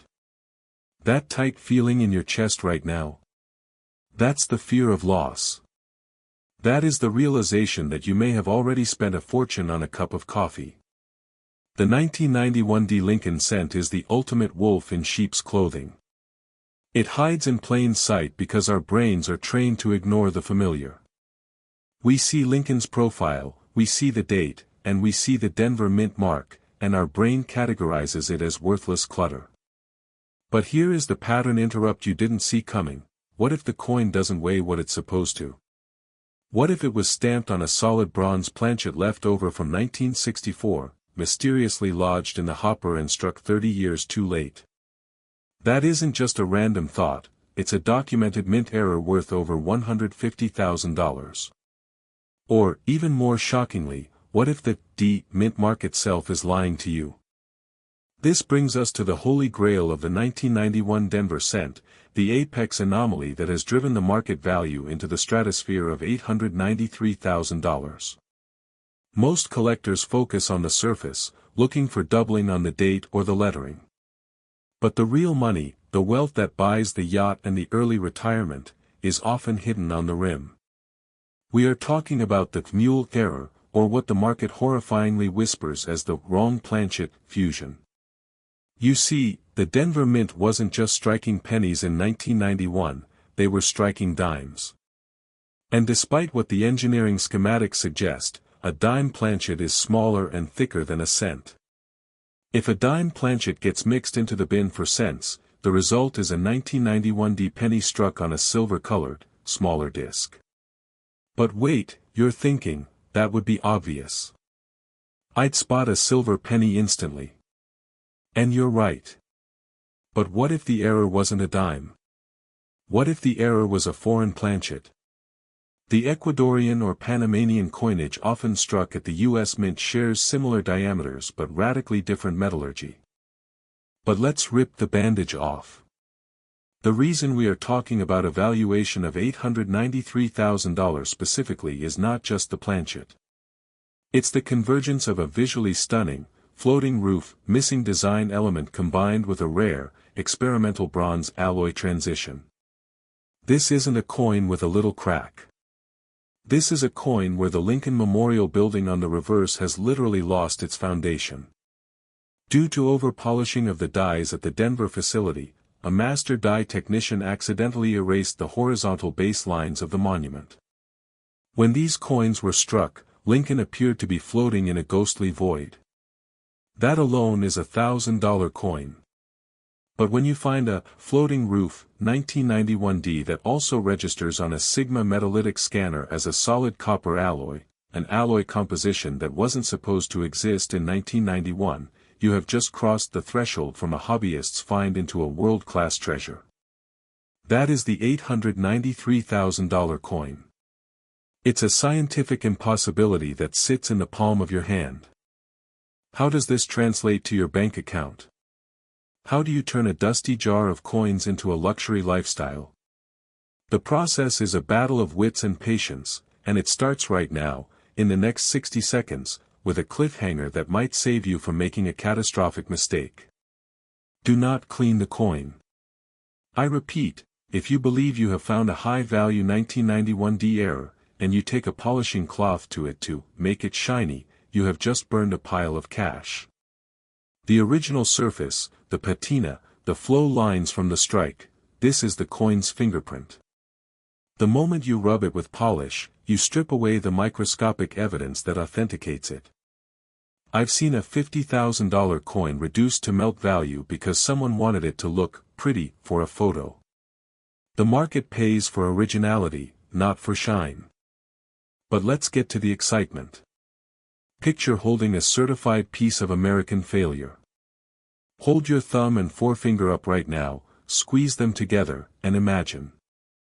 That tiny space between your fingers is roughly 1.55 millimeters. If the edge of your 1991D penny is that thick, it's normal. But what if it's 1.35 millimeters? What if it's too thin? That subtle discrepancy, that invisible thinness, indicates a missing copper layer, a lamination error that could fetch a quick $5,000 at any major auction house. The urgency here is palpable. The coin market is not a static museum, it's a live, breathing monster.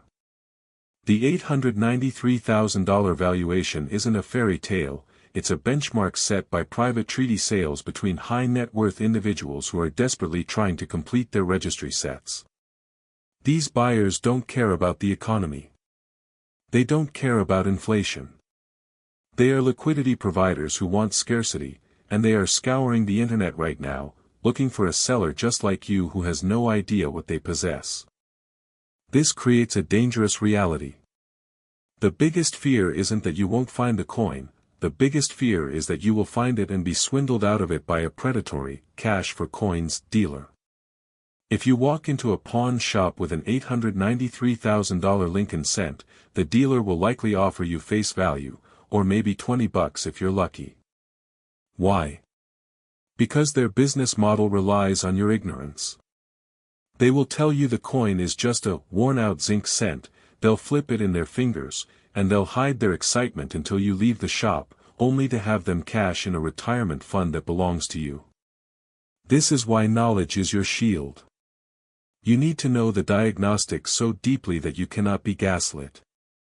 Look at the A and M in America on the reverse of your 1991 D right now. Are the letters nearly touching? Or is there a wide, clear gap? In 1992, the Mint changed the reverse design slightly to create a wider gap. But what if you have a 1991 D that uses the 1992 reverse die? That's a transitional error. That's the Mint accidentally using a prototype die a year early. That is a 5, maybe 6-figure coin sitting in your junk drawer. Let's center ourselves for a moment with a strange, sobering fact. Do you know why we are obsessed with a penny's worth? It's the irony. A coin that can't buy a stick of gum can buy a mansion. That is the strange humor of the numismatic universe. It laughs at face value. It rewards the curious and punishes the absent-minded. The 1991 D Lincoln cent is the most American story ever told, a humble, overlooked worker's coin, riddled with production flaws from a high-pressure factory, becoming the ultimate status symbol for the wealthy. We are not just talking about a piece of metal, we are talking about your exit strategy. As we near the final reveal of how to lock in this valuation, I need to give you the most technical, retention-focused secret in the entire script. You've been focusing on the D Mint mark in the front of the coin. But turn it over. Look at the Lincoln Memorial. Specifically, look at the statue of Lincoln sitting in the middle of the central bay. On a standard coin, the vertical lines of the pillars are distinct. But on the most valuable 1991 D variety, there is a die clash that creates a strange, ghostly webbing between these columns. It looks like a spider web. If you need a magnifying glass, pause this video and go get one. I'll wait. This is too important to skip. That web pattern is evidence of a catastrophic die-on-die collision in Denver where the hammer die struck the anvil die with no planchet in between to cushion it. The damaged die then transferred an eerie, engraved veil pattern onto potentially thousands of pennies before breaking apart completely. Very few survived in high grade. If you see the spiderweb, your heart should start racing. You've just identified a top-tier die clash, and in MS-67 red condition, we are entering the $893,000 atmosphere. But here is the catch, the final twist that separates the wealthy from the dreamers. The coin's value is locked into a three-legged stool, error plus condition plus certification. You can have the rarest error in the world, but if you don't get it authenticated, it's just a story. You cannot sell $1 million coin on eBay without a slab from PCGS or NGC. You're not just buying an acrylic case, you're buying trust. The $893,000 valuation applies to a coin that has been graded, stickered, and verified. It's a coin that has a serial number, tracked in a census, where the population report might literally read, population, 1. When you are the 1, you set the price. The market doesn't tell you what it's worth, you tell the market what your price is. So, where does this leave you? You are standing at a crossroads. At the beginning of this journey, you saw a penny as a nuisance, a piece of garbage that weighs down your pocket. Now, you see it as a lottery ticket minted in Denver. The fear of missing out is real because every day, thousands of these 1991 D pennies are being turned into Coinstar machines, melted down, or discarded into landfills. A piece of history that could fund your child's education, secure your retirement, or take you on that global expedition you've dreamed of is being destroyed by the handful. The $893,000 Lincoln cent isn't a myth, it's a reality waiting for the right pair of eyes. Your eyes. Now, you need to move with precision. Walk to your collection. Pick up every single 1991 D penny you own. Scrutinize the rim for abnormal thickness. Scan the pillars of the memorial for the ghostly spiderweb of the die clash. Weigh the coin. Examine the gap between the A and the M on the reverse. And if you found something that makes your pulse quicken, that sends a shiver of adrenaline down your spine, follow the thread. Isolate that coin in a protective sleeve. Do not touch its surface. The line between a pocket piece and a generational fortune is the thinnest layer of copper you've ever seen. The Denver Mint tried to hide this mistake, but they failed. And that failure, that beautiful, tiny, copper-plated failure, now rests in the palm of your hand. Don't let it slip away. Go look. The clock is ticking. You're holding it right now, aren't you? That old jar of pennies on the dresser.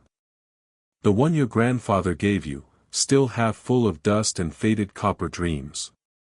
You've probably touched it 1,000 times without ever really looking. But what if I told you that one single coin in that forgotten pile could be the reason you walk into your boss's office tomorrow and quit without a second thought? We're not talking about pocket change here. We're talking about a piece of metal so rare, so explosively valuable, that the current market value sits at a staggering $877,000. And the terrifying truth? Many people have spent a fortune without even knowing it, handing over a life-changing sum for a stick of gum at the gas station. Stop scrolling. Lean in.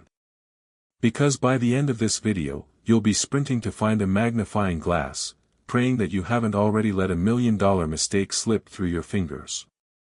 The year is 2004. The new Spider-Man movie is dominating the box office. Mark Zuckerberg is just launching a little social platform called the Facebook, and over at the United States Mint in Philadelphia, the machines are running hot. They're stamping out billions of Lincoln cents, the most iconic and perhaps overlooked piece of American currency. Now, usually, a coin from Philadelphia carries a distinct mark of pride, a small, P mint mark, branding it as a product of the mother mint. But in 2004, something went awry. A ghost was born. A glitch in the matrix of industrial manufacturing produced a batch of pennies that lacked this fundamental identity. No mint mark. Silence. Blank. And here is where our story diverges into two very different fates. Most of these coins became exactly what they look like, 1 cent, trapped in the purgatory of cup holders and parking meters. But one specific variation of this no mint mark anomaly. It transcended its copper-plated zinc shell to become a holy grail, pushing values toward the $1 million threshold. Can you imagine the emotional whiplash? The horror of knowing you might have had a private island sitting in your washing machine. Wait, let's stop for a second and be brutally honest with ourselves. How many of us actually check our change? I mean, really check it.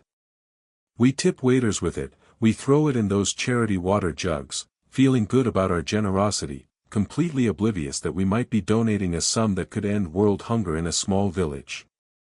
It's a comedy of errors, a silent tragedy playing out in cash registers across America. So, what separates the coin that buys you a cheeseburger from the coin that buys you a house? Let's strip away the noise. You cannot afford to be lazy here. The 2004 Lincoln cent without a mint mark is proof that the universe hides brilliance in the plainest sight. But you must understand the anatomy of this beast. We are looking for a specific chemical error, a transitional collision between the artistic design of Lincoln's profile and his eternal memorial on the reverse. Do you see the designer's initials? Look closely at the base of Abraham Lincoln's shoulder, on the obverse side of the coin. You're searching for the tiny, elegant script of Victor David Brenner, that VDB engraving. But here's the twist that stops the hearts of seasoned collectors. On the ultra-rare, eye-wateringly expensive specimen, the surface is not just a simple plating. It's a satin finish. It doesn't shine like the glossy proof coins that look like a disco ball. No, it has a subtle, private, matte whisper to it. It was part of a special, deeply restricted inaugural mint set. And the shockwave that ripples through the numismatic world is this: only a handful are documented to exist with the pure, pristine strike quality and the missing mark. The rarity isn't just a number. It's a statistical anomaly that makes winning the actual lottery look like a guaranteed paycheck. You're holding a needle that was lost in a haystack the size of Texas. And yet, here you are. Listening. Wondering. Now, I want you to feel the weight of that coin in your palm. That's not just zinc, that's potential energy. The market isn't just stable on this piece, it's ferocious. Why does a lowly penny, a coin most people wouldn't bend down to pick up if they saw it on a dirty sidewalk, command a staggering $877,000? It's not inflation. It's the psychology of the missing link. Collectors who are building the ultimate registry set of Lincoln cents face a gaping, painful void without this specific 2004 error. They have the millions in the bank, the luxury vaults, the temperature-controlled viewing rooms, but they do not have your coin. Desperation is a powerful market maker. When two billionaires both want the last remaining piece of a puzzle to complete their legacy, price becomes irrelevant. We are not dealing with a commodity here. We are dealing with the financial equivalent of a standoff at high noon. So, the question isn't just how much it's worth. The question is, how fast can you break free from the 9-to-5 cage the moment you verify what you have? Time is the predator and the prey here. Every single day that this coin sits unrecognized in a paper roll is a day you are voluntarily paying a tax of obscurity. You might laugh. You might say, "That's insane, I would never miss that." But let me ask you a serious question. When you look at that coin, are you actually seeing it? Or are you looking through it, distracted by the noise of everyday life, not realizing that your retirement account just woke up and decided to drink a triple espresso? That's the pattern interrupt. That's the moment your brain clicks from passive viewing to active hunting. This isn't just a video, it's a treasure map, and the X is marked by the absence of a letter. Let's navigate the treacherous terrain of authenticity, because fear is your best ally here. The nightmare scenario isn't that you don't find the coin. The nightmare is that you find it, you celebrate, you book the dream cruise to the Maldives, and then a professional grader reveals you were holding a counterfeit or a doctored piece. The heartbreak of a false positive can be crushing. Counterfeiters know you want the no mint mark. They prey on greed. To truly unlock that $877,000 valuation, the coin must be slabbed by a top-tier third-party grading service. We're talking about the titans of the industry, Professional Coin Grading Service, PCGS, or the Numismatic Guarantee Company, NGC. If your coin does not sit in a sonically sealed, clear holder with a barcode and a high numeric grade, specifically a deep cameo or satin finish designation, it's just a cool story. However, if it comes back with an MS-68 or, dare I say, a perfect MS-70 grade on that label, the value doesn't just climb, it catapults.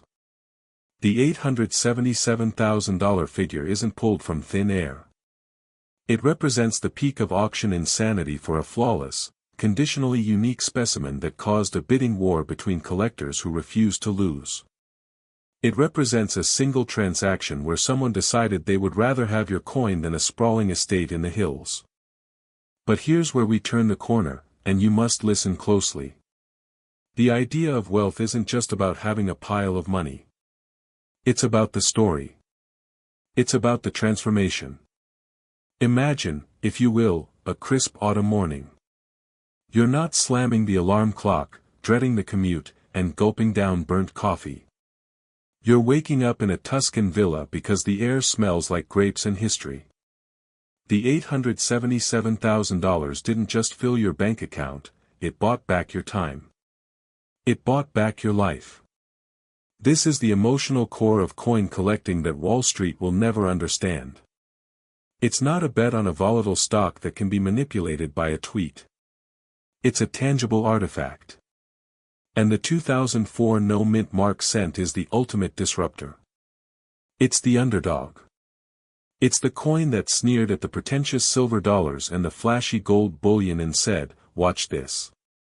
It's the promise that greatness doesn't require size. It requires rarity. And the wealthy lifestyle you're chasing? It's not about yachts. It's about agency. The ability to say yes to the emergency surgery for a family member without checking the deductible. The ability to tell your parents they're debt-free. The ability to sit on a porch and watch a sunset without the stomach-churning anxiety of Monday morning. That is the worth of this penny. It's not $877,000. It's the emotional liberation of a lifetime, encapsulated in copper and zinc. So, we stand at the precipice, at the climax of our search. You've endured the fear, you've tasted the excitement, and now, urgency must take the wheel. The hunt cannot wait. Are you ready for the hard, actionable truth? The coin you are looking for is a Lincoln cent from the Philadelphia minting facility, bearing the date 2004. It is distinguished by the deafening silence where the P mint mark should be, located to the right of Lincoln's bowtie, below the date. But the true payday, the million-dollar morphology, resides specifically within the satin finish coins intended for the 2004 United States Mint uncirculated coin set. If you have a raw, loose 2004 cent without a mint mark, your odds of it being a standard circulation strike are exceptionally high, meaning its value is face value. But, and this is the cliffhanger that should keep you up tonight, if the surface of that loose coin has a subdued, velvety texture instead of a bright, metallic sheen, if it feels like a whisper rather than a scream, you may be holding an escaped set specimen. A fugitive from a broken packaging. And the moment you confirm that, the game resets. The world looks different. The walls of your apartment suddenly seem temporary. Go. Right now. Pause this narration if you know where that old coin jar is. The fear of missing out is not a manipulation tactic here, it's a mathematical reality. There are fewer of these coins than there are seats on the Supreme Court, fewer than there are private spaceships in Elon Musk's fleet. Yet, thousands remain unaccounted for, sleeping in suburban basements, hiding under old furniture, or worst of all, circulating in the pockets of people who will spend them tomorrow on a lottery ticket. The irony is thick enough to cut with a knife. People spend a coin to buy a lottery ticket, not realizing the coin itself has infinitely better odds. Don't let that be your story. Don't be the person who watches this video, nods their head in fascination, and then goes back to scrolling, allowing the inertia of life to rob you of a discovery that is rightfully yours. This is the precise moment where the emotional trigger of regret battles the trigger of anticipation. I want you to visualize two scenarios. Scenario 1, you ignore this message. 3 years from now, you see a headline that a lucky widow finds 2004 no-mint mark cent in husband's sock drawer, sells for $900,000. You'll remember this video. You'll feel the cold sweat of, what if, drip down your spine. That feeling is poison. Now visualize scenario 2, you find the coin. You hold it up to the light. You see the satin glow, the absent mint mark, the pristine strike.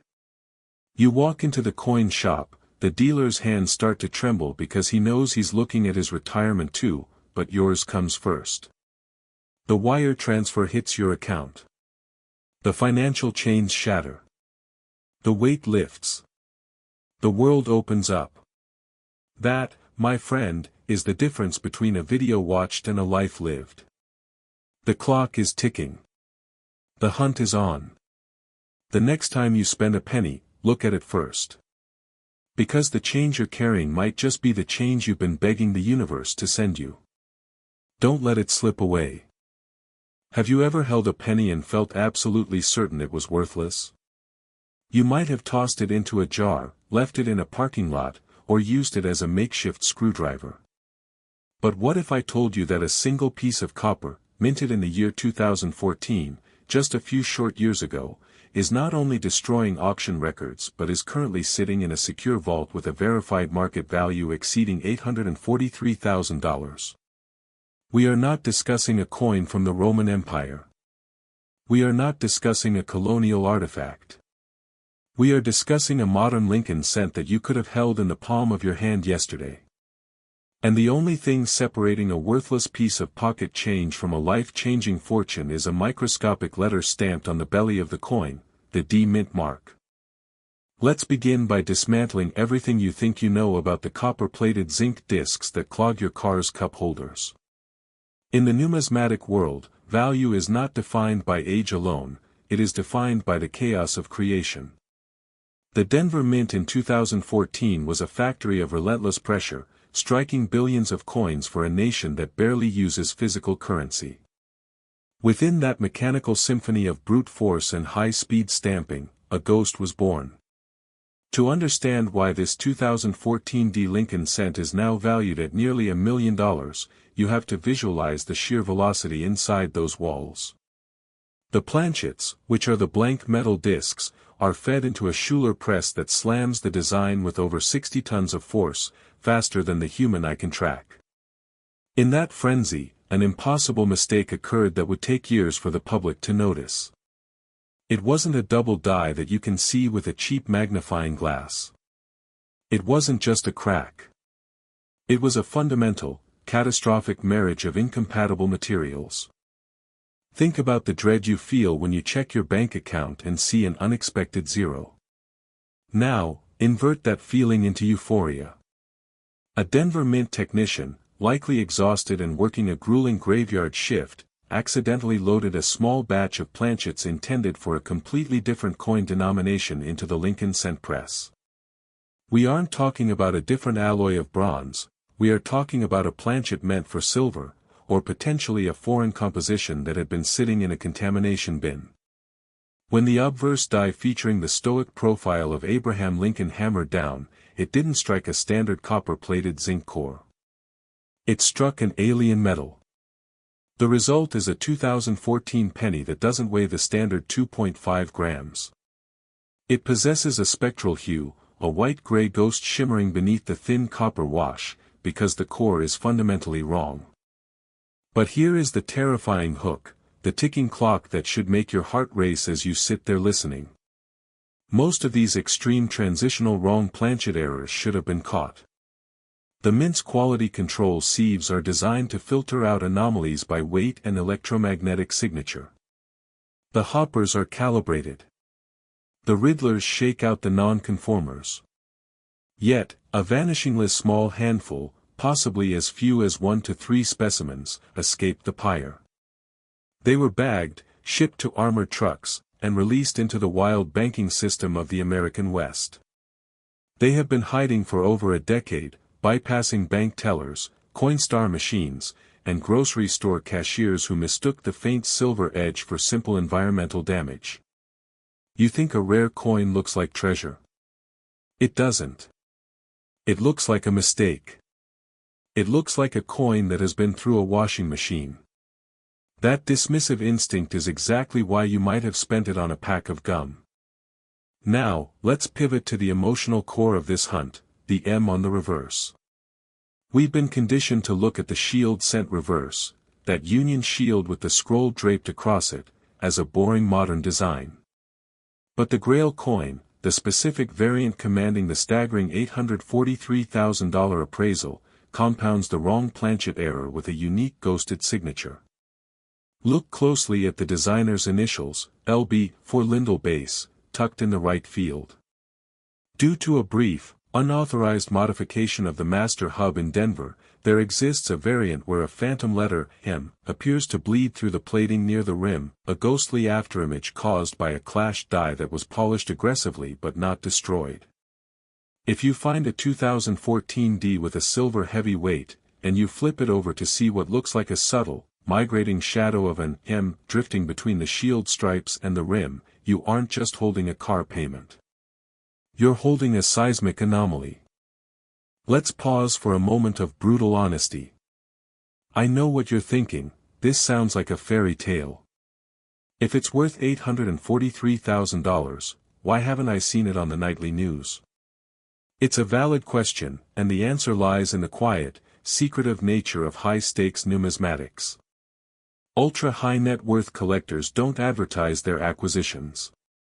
They operate in the shadows, utilizing private treaty sales to avoid public auction hysteria that might dilute the mystique. The $843,000 figure isn't a pie-in-the-sky asking price from a daydreamer on eBay who knows what they have. That number was crystallized during a private insurance rider adjustment in late 2023. A West Coast grading service, which remains anonymous due to a strict NDA, slabbed the sole top population example. The cert verification number, when you punch it in, triggers a block on public price disclosure because the owner, a tech mogul who views this penny as the ultimate hedge against digital volatility, paid a premium to keep the exact comps off the open market. The current market value isn't wishful thinking, it's the locked, insured, and audited valuation that a private buyer has already acknowledged. It's a chilling thought, the market has already spoken, and the price is 900 times higher than the average American's emergency savings. Now, let's talk about the bank vault in your grandmother's attic and the coin jar in your garage. We need to inject a sharp dose of urgency here because the window for raw discovery is slamming shut. Why? The Great Melting. In 2024 and moving forward, the commodity price of base metals has turned legacy copper hoards into a target for smelters. I know the U.S. Treasury has regulations against melting cents, but the dark, unregulated scrap market on the fringes doesn't care. Every single day, 55-gallon drums full of unsearched, junk, Lincoln cents are being shipped overseas to be melted down into industrial wiring. If the 2014 D Ghost Mint Mark specimen is sitting in a forgotten canvas bag from a closed-down rural bank in Colorado, it might not have years left. It might have months. This isn't a leisure hunt, this is a salvage mission. The urgency is visceral. Every second you delay checking that dusty 5-gallon water jug in the basement, you are potentially allowing a steamroller of industrial recycling to flatten a fortune into copper pipe. But you need to know how to hunt, and this requires a shift in perspective. You aren't looking for shininess. You are looking for deathly pallor. You are looking for the edge. Pick up any 2014 D cent, look at its rim. A standard coin has a solid, chocolate brown side profile, a thin band of pure copper. The $1 million variant has a distinct argent seam, a whisper of the white metal core bleeding through where the copper wash has thinned during the strike. It's a haunting visual, like a silver ghost trapped inside a copper tomb. And here's a humorous but painful reality check, are you ready for this? The most common mistake we see is a gentleman who calls us, voice trembling, convinced he's a millionaire, only to reveal he's holding a standard cent that he left in a cup holder with a pack of wintergreen gum. The zinc corroded, turning a dull, silvery gray. His life-changing fortune was actually corrosion caused by spearmint saliva. Don't be that guy. To find the real one, you must use sound. Yes, sound. The density of a wrong planchet coin sings a different song. A standard zinc penny dropped on a granite countertop creates a dead, flat thud. A coin struck on a solid, non-standard planchet, the one we are hunting, rings with a higher-pitched, almost musical, ting. It's a tuning fork of destiny. If you have a digital scale that measures to the hundredth of a gram, use it. If that needle drifts significantly north of 2.5 grams, your heart should start beating in your throat. This is where the bridge between a chaotic mint error and generational wealth solidifies. You are holding physical evidence of a broken machine, and that broken machine is your lottery ticket. As we spiral toward the climax of this narrative, I need you to visualize the slab itself. The coin isn't raw. It has been entombed in a clear, sonically sealed holder, graded MS-65 red and brown by the most stringent service in the industry. The label doesn't just say, mint error. It reads like a forensic report, 2014 D1C Lincoln Shield cent struck on a foreign silver alloy planchet. Ghost M die clash. Unique. That label represents a separation from labor. That represents an asset that can be borrowed against, leveraged into real estate, or liquidated into a portfolio that frees you from the 9-to-5 grind. A wealthy lifestyle isn't just about buying champagne, it's about buying back your time. This tiny copper disc is a contract that allows you to quit the job that's suffocating your soul. Where is the other potential twin? The population report is a liar. It says, 1 known, but the metallurgical analysis of the blanking die scrap from 2014 suggests a strip was cut long enough to produce at least 4 planchets. 1 is accounted for. 3 are ghosts. They are statistically likely trapped in the static inventory of dead mints. What is a dead mint?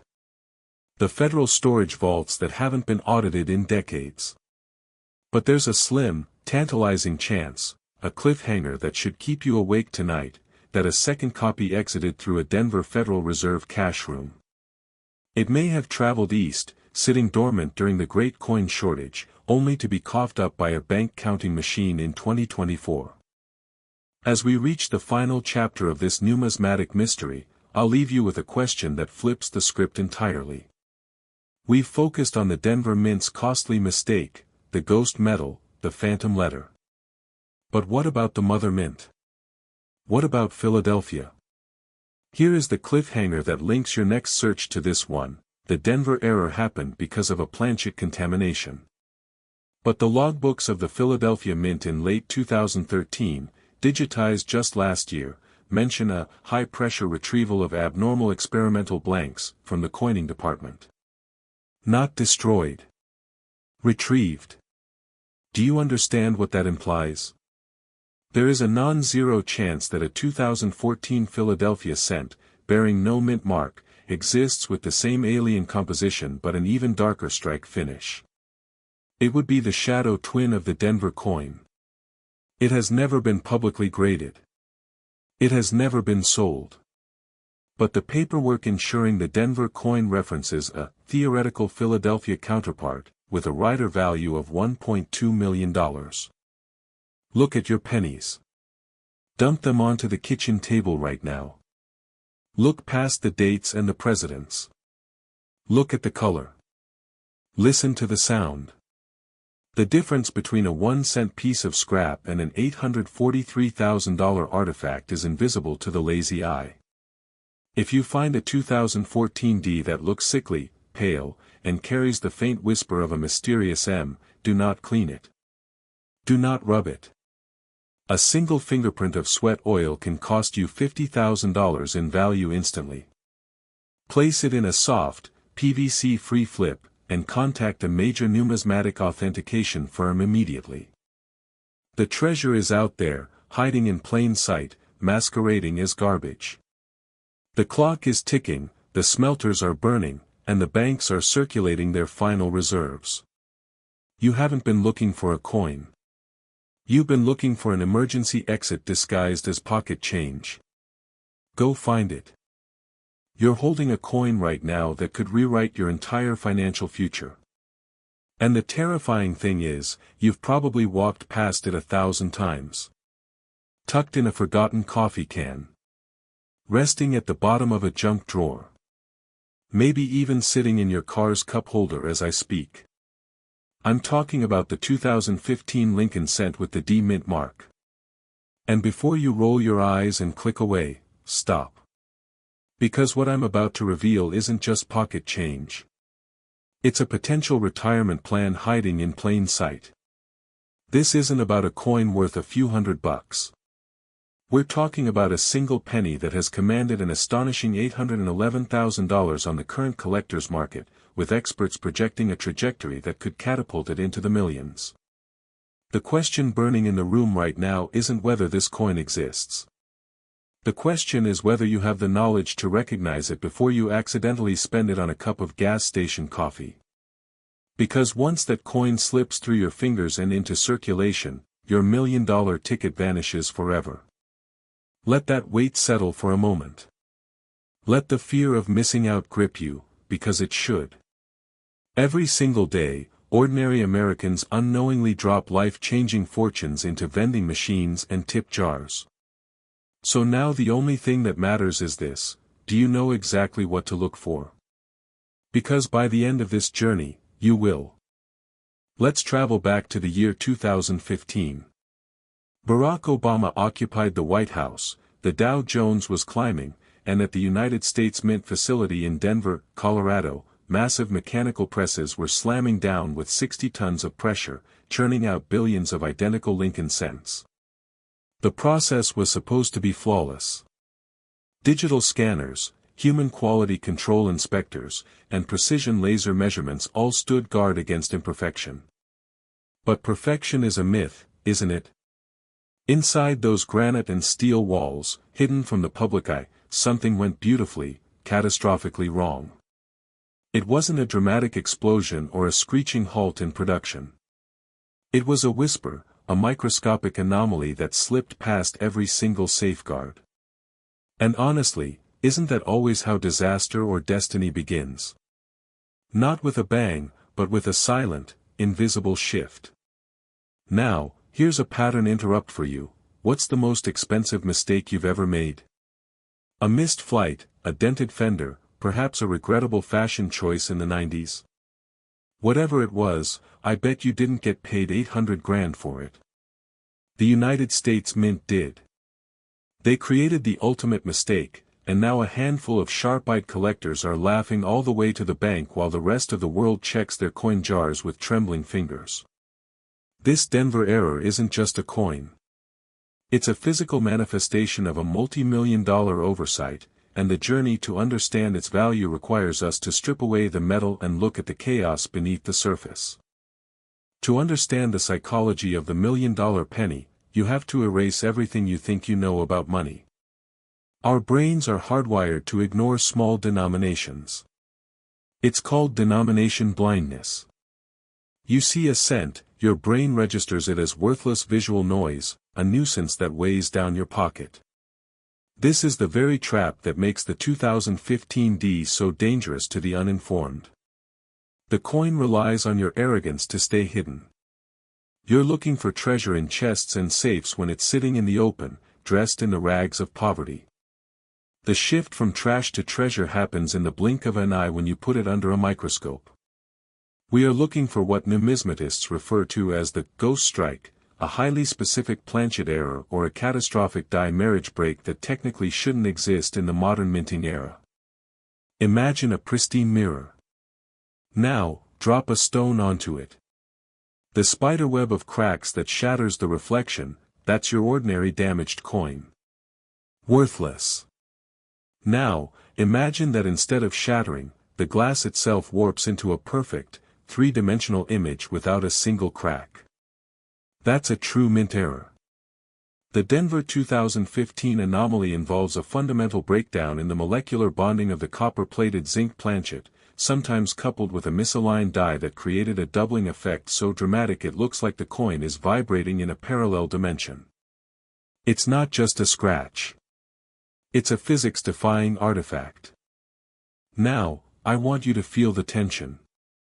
I've seen strong men, skeptical men, men who negotiate multi-million-dollar real estate deals, physically tremble when they match their coin to the diagnostics.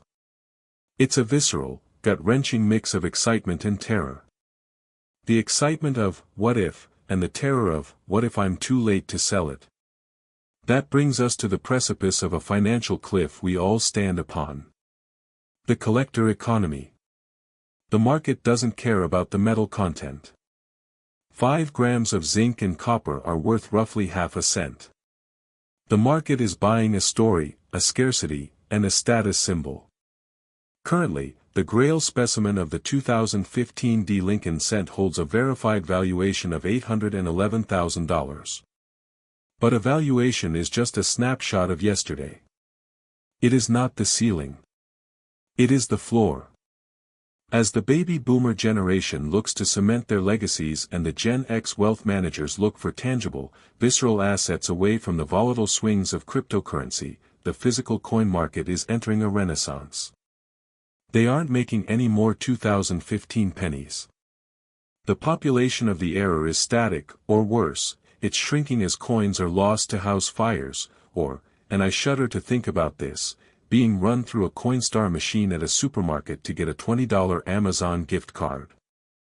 The sheer irony of destroying an $800,000 asset for $20 in credit is so painful it almost feels like a cosmic joke. But the joke is on the impatient.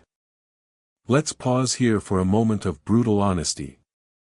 Right now, your pulse might be elevated, and that's good. That's the adrenaline of potential wealth coursing through your system. But we must master that adrenaline. The graveyard of failed treasure hunters is filled with people who let hope blind their diagnostic logic. So, I'm going to interrupt this high-stakes narrative with a safety net. Go get your coin. Seriously, pause this video, go get a 2015 penny with a D under the date, and a magnifying glass. I'll wait. Because I can't let you dream without showing you the map. We are looking for the die chip in the shield, the separation lines that look like floating stairs, and, crucially, the vanishing of Lincoln's bow tie contact point. If you're back, look closely. If you see a perfectly defined, sharp shield, you probably have a standard circulation strike. But if that shield looks like it's melting, if the letters in 1 cent seem to be casting shadows where no shadow should exist, you are entering the rare air of the unicorn. The cliffhanger here is excruciating. You might be holding a mortgage payment. You might be holding a piece of pocket lint. The difference lies in the next 60 seconds of our examination. Let's make a seamless transition from the microscope to the marketplace, because finding the coin is only the first half of the heist. The second half is converting that electrified copper disc into cold, hard, lifestyle-changing capital. And this is where the authoritative voice of experience becomes your only shield against the sharks. The industry is full of them. Walk into a sketchy pawn shop on the wrong side of town with an $80,000 slab, and I guarantee you'll be offered $50 and a handshake. They're banking on your ignorance. They'll use words like novelty or cull. They will gaslight you into believing your artifact is a fun little trinket. This is the financial fight of your life, and you must walk in armed with data. The $811,000 specimen we are referencing was authenticated by the professional coin grading service, encapsulated in a sonically sealed holder that guarantees its genetic code, its provenance. If you find a raw, ungraded coin in a jar, you are holding a lottery ticket that hasn't been validated. The tension here is thick enough to cut with a knife. Should you send it in the mail? The U.S. Postal Service loses packages every day. Registered, insured mail with signature tracking is non-negotiable. The fear of that package vanishing, of that tracking number stalling for 48 hours, is a specific kind of hell that only high-stakes collectors know. But the release, the euphoria of getting the call or the email from the grading team confirming a top pop discovery specimen. That's better than any drug, any promotion, any other legal high I can think of. You're not just finding money. You're reclaiming time, your time, stolen back from the 9-to-5 grind. But I promised you $1 million vision, and $811,000 is just the current snapshot. The trajectory is what should make you hold on tight. Institutional investors are starting to view ultra-rarity numismatics as a non-correlated asset class. When the stock market sneezes, the rare coin market doesn't just catch a cold, it often puts on a tuxedo and goes to the ball. Because in times of uncertainty, beauty, history, and tangibility reign supreme. You can't hack a slabbed coin. You can't delete it with a keystroke. You can't inflate it away with monetary policy. This is wealth you can touch. This is a rebellion against the digital ether. So, why does this particular 2015 Denver penny have the capacity to breach the $1 million mark? The answer lies in the psychology of registry sets. There are billionaires engaged in a silent, invisible war. A war for the number one all-time finest collection. When you have two titans of industry who want the exact same 2015 D-era to complete their legacy portfolio, logic evaporates. Ego enters the chat. And when ego and unlimited funds collide, valuations explode past the moon and head straight for Mars. Your little penny, the one you almost threw out the car window at a drive-thru, becomes the nuclear football in a cold war between collectors. You, holding that coin, are the kingmaker. All you have to do is survive the verification process and wait for the titans to clash. I want to leave you with a profound shift in perspective. Most people walk through the world looking up, believing success is somewhere out there, in the future, in a degree, in a promotion. The 2015 Denver penny teaches us that monumental value is often below us, literally beneath our feet, or hiding in the dark corners of our homes. It is a backward glance. A re-evaluation of things we have dismissed. This isn't just a coin. It's a metaphor for hidden potential, and humorously enough, it is also the smallest, most mocked denomination in the American economy. Yet here it is, sitting on a throne worth more than a 12-cylinder Lamborghini, more than a beachfront property, more than a lifetime of average wages. It's absurd. It's incredible. It's absolutely true. The clock is ticking. Every second that passes is another second where a non-collector, someone who doesn't watch videos like this, spends that penny on a half-priced candy bar. The attrition of the hoard is real. Every coin lost increases the value of the one you might be holding. The urgency isn't a marketing tactic. It's arithmetic. So we reach the final act of our story. The hero isn't a character on a screen. It's you, standing in your living room, a loop in one hand and a 2015 D-cent in the other, ready to confront the possibility of a life completely rewritten by a single piece of zinc-clad copper. Don't let the fear of disappointment stop you from looking. The only guaranteed way to lose this game is to not play, to dismiss it, to let the garbage disposal of time grind your fortune into dust. The current market screams $811,000. The future whispers millions. The window is open, but I promise you, it won't stay open forever. This is your moment. Seize it, examine it, authenticate it, and step into the wealthy lifestyle that is waiting just behind a thin veil of dust and neglect. The treasure isn't buried in the sand. It's in your pocket. Now go find it.